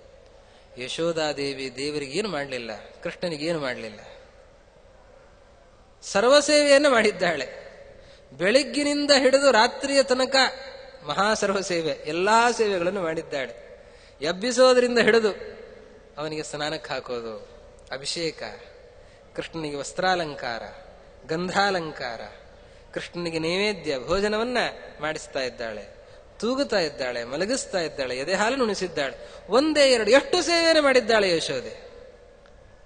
ಕೃಷ್ಣ ಅವಳಿಗೆ ಏನು ಕೊಡಬೇಕು, ಎಷ್ಟು ಒಂದು ಪುಣ್ಯ ಕೊಡಬೇಕು. ಅದಕ್ಕೆ ದೇವರಂತಾನೆ, ನಿನಗೆ ಎಷ್ಟು ಸಲ ಬೇಕೋ ಅಷ್ಟನ್ನೇ ಕೊಡ್ತೇನೆ ಅಂತ.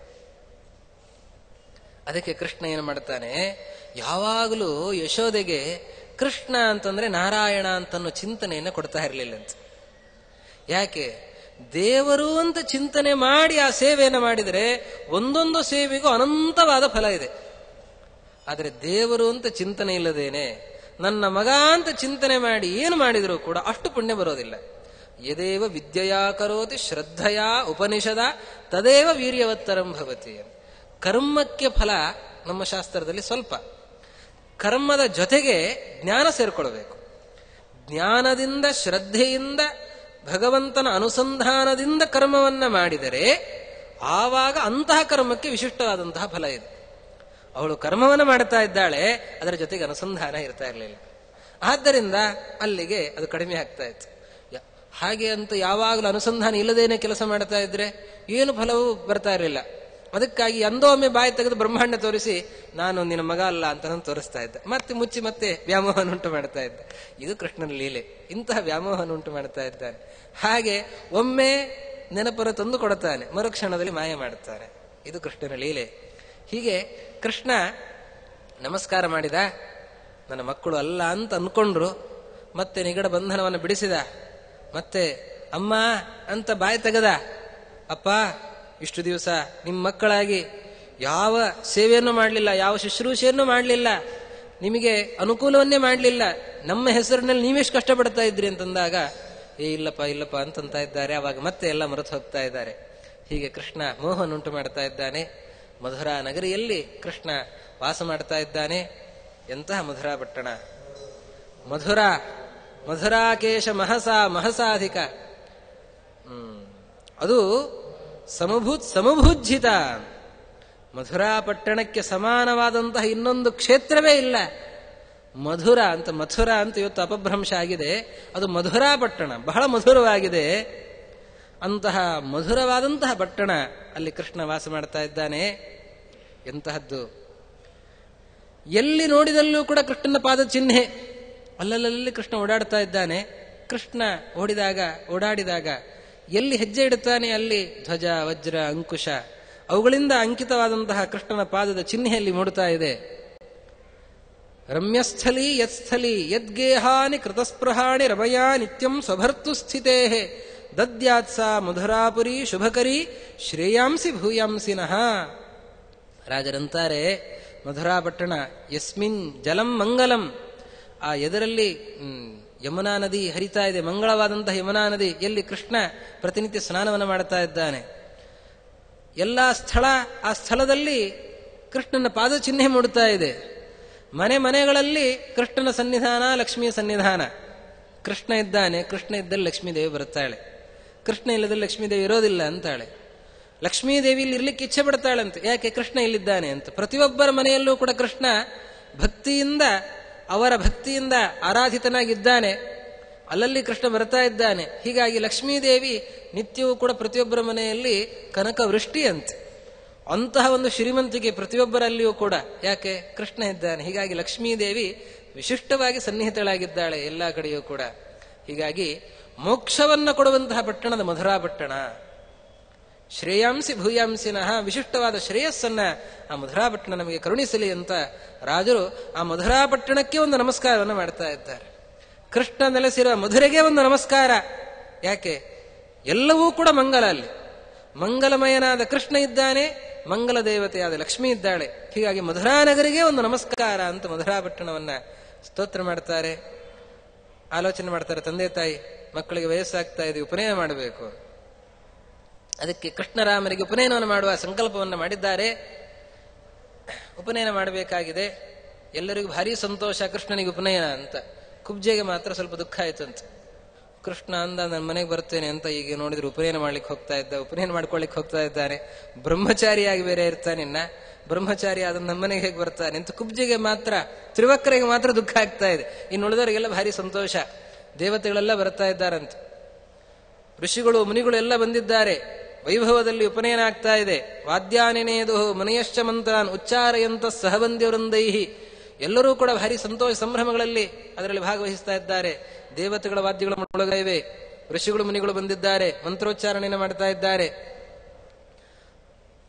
ಉಪನಯನ ಆಗ್ತಾ ಇದೆ, ಸಂಸ್ಕಾರ ಆಗ್ತಾ ಇದೆ. ಅಗ್ನಿಯಲ್ಲಿ ಆಹುತಿಯನ್ನು ಕೊಡ್ತಾ ಇದ್ದಾರೆ. ಅಗ್ನಿ ಜೋರಾಗಿ ಉರಿತಾ ಇದ್ದಾನಂತೆ. ಈ ಆಶ್ಚರ್ಯ ಪುರೋಹಿತರಿಗೆ.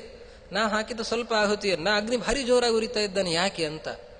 ಅದಕ್ಕೆ ಅವ್ರಿಗೆ ಉತ್ತರ ಗೊತ್ತಾಗಲಿಲ್ಲ. ರಾಜರಂತಾರೆ, ಅಗ್ನಿಗೆ ಭಾರಿ ಸಂತೋಷ ಇದೆ, ಅದಕ್ಕೆ ಜೋರಾಗಿ ಉರಿತಾ ಇದ್ದಾನೆ ಅಂತ. ಯಾಕೆ ಅಂತಂದ್ರೆ, ಅಗ್ನಿಗೆ ಯಾಕೆ ಸಂತೋಷ ಆಗಬೇಕು? ಕೃಷ್ಣನ ಉಪನಯನಕ್ಕೂ ಅಗ್ನಿಗೆ ಏನು ಸಂಬಂಧ ಅಂದ್ರೆ, ಕೃಷ್ಣನಿಗೆ ಉಪನಯನ ಆಯ್ತಲ್ಲ, ಉಪನಯನ ಆದ್ರೆ ಏನಂತೆ, ಮದುವೆ ಆಗಬಹುದು. ಇವತ್ತು ಹಾಗೆ ಅಲ್ಲ, ಇವತ್ತು ಉಪನಯನ ಮಾಡ್ಕೊಳ್ತಾರೆ, ನಾಳೆ ಮದುವೆ ಆಗ್ತಾರೆ. ಅಗ್ನಿ ಆಲೋಚನೆ ಮಾಡಿದ್ನಂತೆ, ಕೃಷ್ಣ ಉಪನಯನ ಮಾಡ್ಕೊಳ್ತಾ ಇದ್ದಾನೆ ಅಂದ್ರೆ ಮುಂದೆ ಮದುವೆ ಆಗ್ತಾನೆ, ಮದುವೆಗೆ ಅಧಿಕಾರ ಬಂತು ಕೃಷ್ಣನಿಗೆ. ಅದಕ್ಕೇನು ಸಂಬಂಧ ಅಂತಂದ್ರೆ, ತನ್ನ ಮಕ್ಕಳಿದ್ದಾರೆ. ಕೃಷ್ಣನನ್ನ ಮದುವೆ ಆಗಲಿಕ್ಕೋಸ್ಕರ ಕಾದವರು ತನ್ನ ಮಕ್ಕಳಿದ್ದಾರೆ. ಅಗ್ನಿಯ ಪುತ್ರರು ಅವರೆಲ್ಲ ತಪಸ್ಸು ಮಾಡಿದ್ದಾರೆ. ಬ್ರಹ್ಮದೇವರನ್ನು ಕುರಿತು ತಪಸ್ಸನ್ನು ಮಾಡಿದ್ದಾರೆ. ಏನು ಅಂತಂದ್ರೆ, ನಾವು ಹೆಣ್ಣಾಗಿ ಹುಟ್ಟಬೇಕು. ಅವರೆಲ್ಲ ಅಗ್ನಿಯ ಮಕ್ಕಳು, ಗಂಡಸರು. ಅವರು ತಪಸ್ಸನ್ನು ಮಾಡುತ್ತಾರೆ. 16,100 ಜನ ತಪಸ್ಸನ್ನು ಮಾಡಿ ನಾವು ಹೆಂಗಸರಾಗಿ ಹುಟ್ಟಬೇಕು, ನಾವೆಲ್ಲರೂ ಕೂಡ ಕೃಷ್ಣನಿಗೆ ಪತ್ನಿಯರಾಗಬೇಕು ಅಂತ ವರವನ್ನು ಕೇಳಿಕೊಂಡಿದ್ದಾರೆ. ಅವರು ಕೃಷ್ಣನನ್ನ ಮದುವೆಯಾಗಲಿಕ್ಕೆ ಅಂತ ಕಾಯ್ತಾ ಇದ್ದಾರೆ. ಹೀಗಾಗಿ ನನ್ನ ಮಕ್ಕಳಿಗೆ ಇವನು ಮಾಂಗಲ್ಯವನ್ನ ಕಟ್ತಾನೆ ಅಂತ ಅಗ್ನಿಗೆ ಭಾರಿ ಸಂತೋಷ ಆಯ್ತಂತೆ. ಗಂಡಸರು ಹೆಂಗಸರಾಗಬಹುದಂತೆ. ತಪಸ್ಸನ್ನು ಮಾಡಿ ಏನಾದ್ರೂ ಮಾಡಿ ಗಂಡಸರು ಹೆಂಗಸರಾಗಬಹುದಂತ. ಆದ್ರೆ ಹೆಂಗಸರು ಗಂಡಸರಾಗ್ಲಿಕ್ಕೆ ಸಾಧ್ಯ ಇಲ್ಲಂತ. ಸ್ತ್ರೀಣಾಂ ನೈವಹಿ ಪುಂಸ್ತಂ ಸ್ಯಾತ್ ಬಲವತ್ ಕಾರಣೈರಪಿ ಅಂತ ಆಚಾರ್ಯರು ನಿರ್ಣಯದಲ್ಲಿ ಹೇಳ್ತಾರೆ. ಅದು ಶಿಖಂಡಿಯ ಪ್ರಸಂಗದಲ್ಲಿ ಅದನ್ನು ಆಚಾರ್ಯರು ಸ್ಪಷ್ಟವಾಗಿ ತಿಳಿಸ್ತಾರೆ. ಹೆಣ್ಣು ಗಂಡಾಗಲಿಕ್ಕೆ ಸಾಧ್ಯ ಇಲ್ಲ ಅಂದ್ರೆ, ಗಂಡಾಗಲಿಕ್ಕೆ ಸಾಧ್ಯ ಇಲ್ಲ ಅಂದ್ರೆ ಜೀವ ಅದು ಬದಲಾಗೋದೇ ಇಲ್ಲ. ಅನಾದಿ ಕಾಲದಿಂದ ಜೀವ ಏನಿರ್ತದೆ ಅದು ಹಾಗೆ, ಗಂಡು ಗಂಡೇ, ಹೆಣ್ಣು ಹೆಣ್ಣೆ. ಆದರೆ ಗಂಡಿಗೆ ಹೆಣ್ಣಿನ ಶರೀರ ಬರಬಹುದು, ವರದಿಂದ ಅಥವಾ ಮತ್ತೊಂದು ಕಾರಣದಿಂದ, ಶಾಪದಿಂದಲೋ ವರದಿಂದಲೋ ಬರಬಹುದು. ಆದರೆ ಹೆಣ್ಣು ಯಾವ ಕಾರಣದಿಂದಲೂ ಕೂಡ ಗಂಡಿನ ಶರೀರವನ್ನು ಪಡೆದುಕೊಳ್ಳಿಕ್ಕೆ ಸಾಧ್ಯ ಇಲ್ಲ. ಅದಕ್ಕಾಗಿ ಅಲ್ಲಿ ಆ ಶಿಖಂಡಿಯಲ್ಲಿ ಅವನು ಸ್ಥೂಣಾಕರಣ ಅಂತ ಅನ್ನೋ ಗಂಧರ್ವನ ಪ್ರವೇಶ ಇರ್ತದೆ ಅಂತ ಅಲ್ಲಿ ಚಿಂತನೆ ಮಾಡ್ತಾರೆ. ಇವರೆಲ್ಲ ತಪಸ್ಸನ್ನು ಮಾಡಿ ಗಂಡಸರಾದ ಅಗ್ನಿಪುತ್ರರು 16,100 ಜನ ಅವರು ಕೃಷ್ಣನ ಪತ್ನಿಯರಾಗಬೇಕು ಅಂತ ವರವನ್ನು ಪಡೆದುಕೊಂಡಿದ್ದಾರೆ. ಕೃಷ್ಣನ ಅಂಗ ಸೌಖ್ಯ ಸಿಗತ್ತೆ ಅಂದ್ರೆ ಇನ್ನೇನು, ಮೋಕ್ಷದ ಆನಂದ, ಕೃಷ್ಣನ ಸ್ಪರ್ಶ ಆಗತ್ತೆ ಅಂತ. ಹೀಗಾಗಿ ಅವರು ಸ್ತ್ರೀಯರಾಗಲಿಕ್ಕೆ ಅಪೇಕ್ಷೆ ಪಟ್ಟಿದ್ದಾರೆ. ನನ್ನ ಮಕ್ಕಳ ಅಪೇಕ್ಷೆಯನ್ನೆಲ್ಲ ಈಡೇರಿಸ್ತಾನೆ ಕೃಷ್ಣ ಮುಂದೆ ಅಂತ ಅಗ್ನಿ ಸಂತೋಷದಿಂದ ಉರಿತಾ ಇದ್ದಾನಂತೆ ಉಪನಯನದ ಕಾಲದಲ್ಲಿ. ಅವರ ಪುರೋಹಿತರು ಉಪದೇಶ ಮಾಡ್ತಾ ಇದ್ದಾರೆ, ಗಾಯತ್ರಿ ಮಂತ್ರ ಉಪದೇಶ ಮಾಡ್ತಾ ಇದ್ದಾರೆ. ಬ್ರಾಹ್ಮಣರಲ್ಲಿ ಆಗುವಾಗ ಗಾಯತ್ರಿ ಉಪದೇಶ ತಂದೆ ಮಾಡಬೇಕಾದದ್ದು, ಪುರೋಹಿತರಲ್ಲ. ತಂದೆ ಗಾಯತ್ರಿ ಮಂತ್ರವನ್ನು ಉಪದೇಶ ಮಾಡಬೇಕು. ಕ್ಷತ್ರಿಯರಲ್ಲಿ ವೈಶ್ಯರಲ್ಲಿ ಅವರ ಉಪನಯನ ಕಾಲದಲ್ಲಿ ಪುರೋಹಿತರು ಉಪದೇಶವನ್ನು ಮಾಡಬೇಕು ಅಂತ ಶಾಸ್ತ್ರ. ಅದಕ್ಕೆ ಅನುಗುಣವಾಗಿ ಪುರೋಹಿತರು ಗಾಯತ್ರಿ ಮಂತ್ರ, ಗರ್ಗಾಚಾರ್ಯ ಪುರೋಹಿತರು, ಕುಲಪುರೋಹಿತರು ಗರ್ಗಾಚಾರ್ಯರು, ಅವರು ಗಾಯತ್ರಿ ಮಂತ್ರವನ್ನು ಉಪದೇಶ ಮಾಡ್ತಾ ಇದ್ದಾರಂತ. ಏನು ಇವರೇನು ಕೃಷ್ಣನಿಗೆ ಗಾಯತ್ರಿ ಮಂತ್ರ ಉಪದೇಶ ಮಾಡೋದಂತ ಮಾಡ್ತಾ ಇದ್ದಾರೆ. ಆಮೇಲೆ ದೇವತೆಗಳು ನೋಡಿದರಂತೆ, ಬಹಳ ಚೆನ್ನಾಗಿದೆ. ಗರ್ಗಾಚಾರ್ಯರು ಕೃಷ್ಣನ ಕಿವಿಯಲ್ಲಿ ಏನು ಹೇಳ್ತಾ ಇದ್ದಾರೆ ಅಂತಂದ್ರೆ, ಕಿವಿಯಲ್ಲಿ ಏನು ಹೇಳ್ತಾ ಇದ್ದಾರೆ? ಧಿಯೋ ಯೋ ನಃ ಪ್ರಚೋದಯಾತ್, ಧಿಯೋ ಯೋ ನಃ ಪ್ರಚೋದಯಾತ್. ಕೃಷ್ಣ ನಮ್ಮ ಬುದ್ಧಿಯನ್ನು ಸ್ವಲ್ಪ ಸರಿಯಾಗಿ ಪ್ರೇರಣೆ ಮಾಡು. ಕೃಷ್ಣ ಉಪದೇಶ ಮಾಡ್ತಾ ಇರೋದಲ್ಲ, ಹೇಳಿಕೊಡ್ತಾ ಇರೋದಲ್ಲ, ಕೃಷ್ಣನಲ್ಲಿ ಪ್ರಾರ್ಥನೆ ಮಾಡ್ತಾ ಇರೋದು. ಕೃಷ್ಣ ನಮ್ಮ ಬುದ್ಧಿ ಸ್ವಲ್ಪ ಸರಿಯಾಗಿ ಪ್ರೇರಣೆ ಮಾಡು, ಸರಿಯಾಗಿ ನೆಟ್ಟಿಗೆ ನಮ್ಮ ಬುದ್ಧಿಯನ್ನು ಪ್ರೇರಣೆ ಮಾಡು ಅಂತ ಅವರು ಪ್ರಾರ್ಥನೆ ಮಾಡಿಕೊಳ್ತಾ ಇದ್ದಾರೆ ಹೊರತಾಗಿ ಅವರು ಉಪದೇಶ ಮಾಡಿದ್ದಲ್ಲ. ಆಚಾರ್ಯ ಸಕಲ ವಿದೇ ಪುರಾಣ ಪುಂಸೆ ಗಾಯತ್ರಿ ಮನುಮದಿ ಷಣ್ಮಮೇತ್ಥಮೂಹ ತದ್ವ್ಯಾಜಾತ್ತವ ಗುಣಚಿಂತಕಾಯ ಮಹ್ಯಂ ಸದ್ಬುದ್ಧಿಂ ದಿಶದಯೇತ್ಯಸೋ ಯಯಾಚೆ. ಈ ರೀತಿಯಲ್ಲಿ ಪ್ರಾರ್ಥನೆಯನ್ನ ಮಾಡಿಕೊಳ್ತಾ ಇದ್ದಾರೆ. ಕೃಷ್ಣ ಅವಾಗ ನೋಡ್ಲಿಕ್ಕೆ ಕೈಯಲ್ಲಿ ಜ್ಞಾನ ಮುದ್ರೆಯನ್ನು ಹಿಡಿದುಕೊಂಡಿದ್ದಾನಂತೆ. ಕೃಷ್ಣಾಜನ ಯಜ್ಞೋಪಯುಕ್ತ ಕೃಷ್ಣಾಜನ ಹಾಕೊಂಡಿದ್ದಾನೆ, ಕೃಷ್ಣಾಜನ ಮೇಲೆ ಕೂತ್ಕೊಂಡಿದ್ದಾನೆ, ಮಡಿ ಉಟ್ಟುಕೊಂಡಿದ್ದಾನೆ. ಅವ್ರು ನೋಡ್ತಾ ಇದ್ದಾರಂತೆ, ವೇದವ್ಯಾಸ ದೇವರದ್ದೇ ಇನ್ನೊಂದು ರೂಪ ಕೃಷ್ಣ, ವಾಸಿಷ್ಠ ಕೃಷ್ಣ, ಯಾದವ ಕೃಷ್ಣ ಎರಡೂ ಒಂದೇ. ಕೃಷ್ಣನ್ ನೋಡುವಾಗ ವೇದವ್ಯಾಸ ದೇವರು ನೋಡಿದ ಹಾಗೆ ಆಗ್ತಾ ಇದೆ. ಹಾಗೆ ಮಂತ್ರ ಜಪವನ್ನು ಮಾಡ್ತಾ ಇರುವಂತಹ ಕೃಷ್ಣನನ್ನ ಎಲ್ಲರೂ ನೋಡ್ತಾ ಇದ್ದಾರೆ. ಎಲ್ಲರೂ ಕೂಡ ಭಾರಿ ಸಂತೋಷ ಆಗಿದೆ. ಸಂಧ್ಯಾವಂದನೆ ಮಾಡ್ತಾ ಇದ್ದಾನೆ, ಅಗ್ನಿ ಕಾರ್ಯ ಮಾಡ್ತಾ ಇದ್ದಾನೆ ಕೃಷ್ಣ. ಎಲ್ಲರಿಗೂ ಭಾರಿ ಸಂತೋಷ ಆಗ್ತಾ ಇದೆ. ವಕ್ಷಸ್ಥಲಸ್ಥ ತ್ರಿಪಯಾ ಕುಲಾಸೀತ್ ಅಭ್ಯರ್ಥ್ಯ ಮಾನೋಚ ದಿನೇಶವನ್ಹಿ. ಆದರೆ ಲಕ್ಷ್ಮೀದೇವಿಗೆ ಮಾತ್ರ ನಾಚಿಕೆ ಆಗ್ತಾ ಇದೆ ಅಂತ. ವಕ್ಷಸ್ಥಳದಲ್ಲೇ ಇದ್ದಾಳಲ್ಲ ಅವಳು, ಎಲ್ಲೋ ದೂರದಲ್ಲಿಲ್ಲ, ವಕ್ಷಸ್ಥಳದಲ್ಲೇ ಇದ್ದಾಳೆ ಲಕ್ಷ್ಮೀದೇವಿ. ಅವಳಿಗೆ ಮಾತ್ರ ಭಾರಿ ನಾಚಿಕೆ ಆಗ್ತಾ ಇದೆ ಅಂತ. ಯಾಕೆ ಅಂತಂದ್ರೆ, ಈ ಕೃಷ್ಣ ಹೋಗಿ ಹೋಗಿ ಸಂಧ್ಯಾವಂದನೆ ಮಾಡೋದು, ಅಗ್ನಿ ಕಾರ್ಯ ಮಾಡೋದ್ರೆ ಏನರ್ಥ? ಸಂಧ್ಯಾವಂದನೆ ಮಾಡುವುದು ಅಂತಂದಾಗ ಸೂರ್ಯನಾರಾಯಣ, ಸೂರ್ಯನೆಲ್ಲ ಪ್ರಾರ್ಥನೆ ಮಾಡೋದು. ಇನ್ನ ಅಗ್ನಿ ಕಾರ್ಯ ಮಾಡೋದಂದ್ರೆ ಅಗ್ನಿಯನ್ನ ಪ್ರಾರ್ಥನೆ ಮಾಡೋದು ಅಂತ. ಹೋಗಿ ಹೋಗಿ ಅವರನ್ನೆಲ್ಲ ಸೂರ್ಯ ಅಗ್ನಿ ಅವ್ರು ಯಾರನ್ನ ಸಣ್ಣ ಸಣ್ಣವ್ರನ್ನೆಲ್ಲ ಬೇಡ್ತಾ ಕೂತಿದ್ದಾರಲ್ಲ ಕೈ ಮುಗಿದು ಇವನು. ತಮ್ಮ ಯಜಮಾನರು ಚಿಕ್ಕವ್ರ ಹತ್ರ ಬೇಡೋದನ್ನ ನೋಡಿದರೆ ಹೆಂಗಸರಿಗೆ ಆಗೋದಿಲ್ಲ. ಹಾಗೆ ಕೃಷ್ಣನ ಮಡದಿ ಲಕ್ಷ್ಮೀದೇವಿಗೆ ತನ್ನ ಯಜಮಾನ ಕೃಷ್ಣ ಅವನು ಹೋಗಿ ಹೋಗಿ ಆ ಸೂರ್ಯ ಅಗ್ನಿ ಅವರನ್ನೆಲ್ಲ ಪ್ರಾರ್ಥನೆ ಮಾಡ್ತಾ ಇದ್ದಾನೆ, ಅದನ್ನು ಸಹನೆ ಮಾಡಿಕೊಳ್ಳಿಕ್ಕೆ ಆಗ್ತಾ ಇಲ್ಲ. ಅವಳಿಗೆ ಮಾತ್ರ ಬಹಳ ನಾಚಿಕೆ ಆಗ್ತಾ ಇದೆ, ಮುಖ ತಗ್ಗಿಸ್ಬಿಟ್ಟಿದ್ದಾಳಂತೆ ಆ ಲಕ್ಷ್ಮೀದೇವಿ. ಈ ರೀತಿಯಲ್ಲಿ ಉಪನಯನ ಸಂಸ್ಕಾರ ಆಗಿದೆ. ಅಲ್ಲಿದ ಗುರುಕುಲಕ್ಕೆ ಹೋಗಿದ್ದಾರೆ. ಸಾಂದೀಪಿನಿ ಅಂತ ಋಷಿಗಳು, ಅವರ ಹತ್ರ ಪಾಠಕ್ಕೆ ಅಂತ ಹೋಗಿದ್ದಾರೆ. ಉಜ್ಜಯಿನಿಯಲ್ಲಿ ವಾಸ ಅವರದ್ದು, ಸಾಂದೀಪಿನಿ ಅವರದ್ದು. ಅಲ್ಲಿಗೆ ಗುರುಕುಲಕ್ಕೆ ಹೋಗಬೇಕಲ್ಲ, ಜಗತ್ತಿಗೆ ನೀತಿಯನ್ನ ತಿಳಿಸಿಕೊಡ್ಲಿಕ್ಕೆ ಕೃಷ್ಣ ಅವತಾರ ಮಾಡಿದ ಮೇಲೆ ಜಗತ್ತಿನಂತೆ ನಡೆಯಬೇಕು. ಅದಕ್ಕಾಗಿ ಉಪನಯನ ಮಾಡಿಕೊಂಡ, ಗಾಯತ್ರಿ ಜಪವನ್ನು ಮಾಡಿದ, ಸಂಧ್ಯಾವಂದನೆ ಮಾಡಿದ, ಅಗ್ನಿ ಕಾರ್ಯ ಮಾಡಿದ. ಗುರುಕುಲಕ್ಕೆ ಹೋಗ್ತೇನೆ ಅಂತಂದ. ಕೃಷ್ಣ ಮತ್ತೆ ಬಲರಾಮರಿಬ್ಬರು ಗುರುಕುಲಕ್ಕೆ ಹೊರಟಿದ್ದಾರೆ. ಸಾಂದೀಪಿನಿ ಋಷಿಗಳ ಹತ್ರ ಹೋಗ್ತಾ ಇದ್ದಾರೆ. ಸಮಿದೆ ಹಿಡ್ಕೊಂಡು, ಸಮಿತ್ಪಾಣಿ ಶ್ರೋತ್ರಿಯಂ ಬ್ರಹ್ಮನಿಷ್ಠಂ ಅಂತ ಹೇಳ್ತಾರೆ. ಸಮಿದೆಯನ್ನು ಹಿಡಿದುಕೊಂಡು ಹೋಗಬೇಕು ಗುರುಗಳ ಮನೆಗೆ ಅಂತ. ಹಾಗೆ ಸಮಿದೆಯನ್ನು ಹಿಡಿದುಕೊಂಡು ಹೋದ್ನಂತ. ಹಾಕಿದನ ಬೆಂಕಿಗೆ ಅಂತ ಅಂದಿದ್ದಾನೆ. ರಾಜರಂತಾರೆ, ಸಮಿದೆಯನ್ನು ಯಾಕೆ ಹಿಡಿದುಕೊಂಡು ಹೋದ ಅಂತಂದ್ರೆ, ಇದನ್ನ ಬೆಂಕಿಗೆ ಹಾಕು. ಯಾವುದನ್ನ ಬೆಂಕಿಗೆ ಹಾಕು? ಸಮಿದೆಯನ್ನು ಬೆಂಕಿಗೆ ಹಾಕು, ನಿನ್ನ ಸಂಸಾರವನ್ನು ಬೆಂಕಿಗೆ ಹಾಕು ಅಂತ. ಇನ್ನು ಮುಂದೆ ನಿನಗೆ ಸಂಸಾರ ಇಲ್ಲ. ಯಾಕೆ? ನಿನ್ನ ಹತ್ರ ನಾನೇ ಬಂದಿದ್ದೇನೆ, ಇನ್ನು ನಿನ್ನ ಮುಂದೆ ಸಂಸಾರ ಇಲ್ಲ ಅಂತ ಅನ್ನೋದನ್ನು ತೋರಿಸೋದಕ್ಕೆ ಸಮಿದೆಯನ್ನ ಹಿಡಿದುಕೊಂಡು ಹೋಗ್ತಾ ಇದ್ದಾನೆ. ಕೃಷ್ಣ ಮತ್ತೆ ಬಲರಾಮರು ಹೋಗಿದ್ದಾರೆ. ಅವರ ಹತ್ರ ವಿದ್ಯಾಭ್ಯಾಸ ಅಂತ. ಎಷ್ಟು ದಿವಸ, ಎಷ್ಟು ವರ್ಷ ಅಲ್ಲ, ಒಂದು ವಿದ್ಯೆಯನ್ನು ಕಲೀಲಿಕ್ಕೆ 12 ವರ್ಷ. 12 ವರ್ಷ ಆದರೂ ಸರಿಯಾಗಿ ಬರೋದಿಲ್ಲ ವಿದ್ಯೆ. ಅನೇಕ ವಿದ್ಯೆಗಳಿವೆ, ಅನೇಕ ಕಲೆಗಳಿವೆ, ಎಲ್ಲವೂ ಕೂಡ ಇವೆ.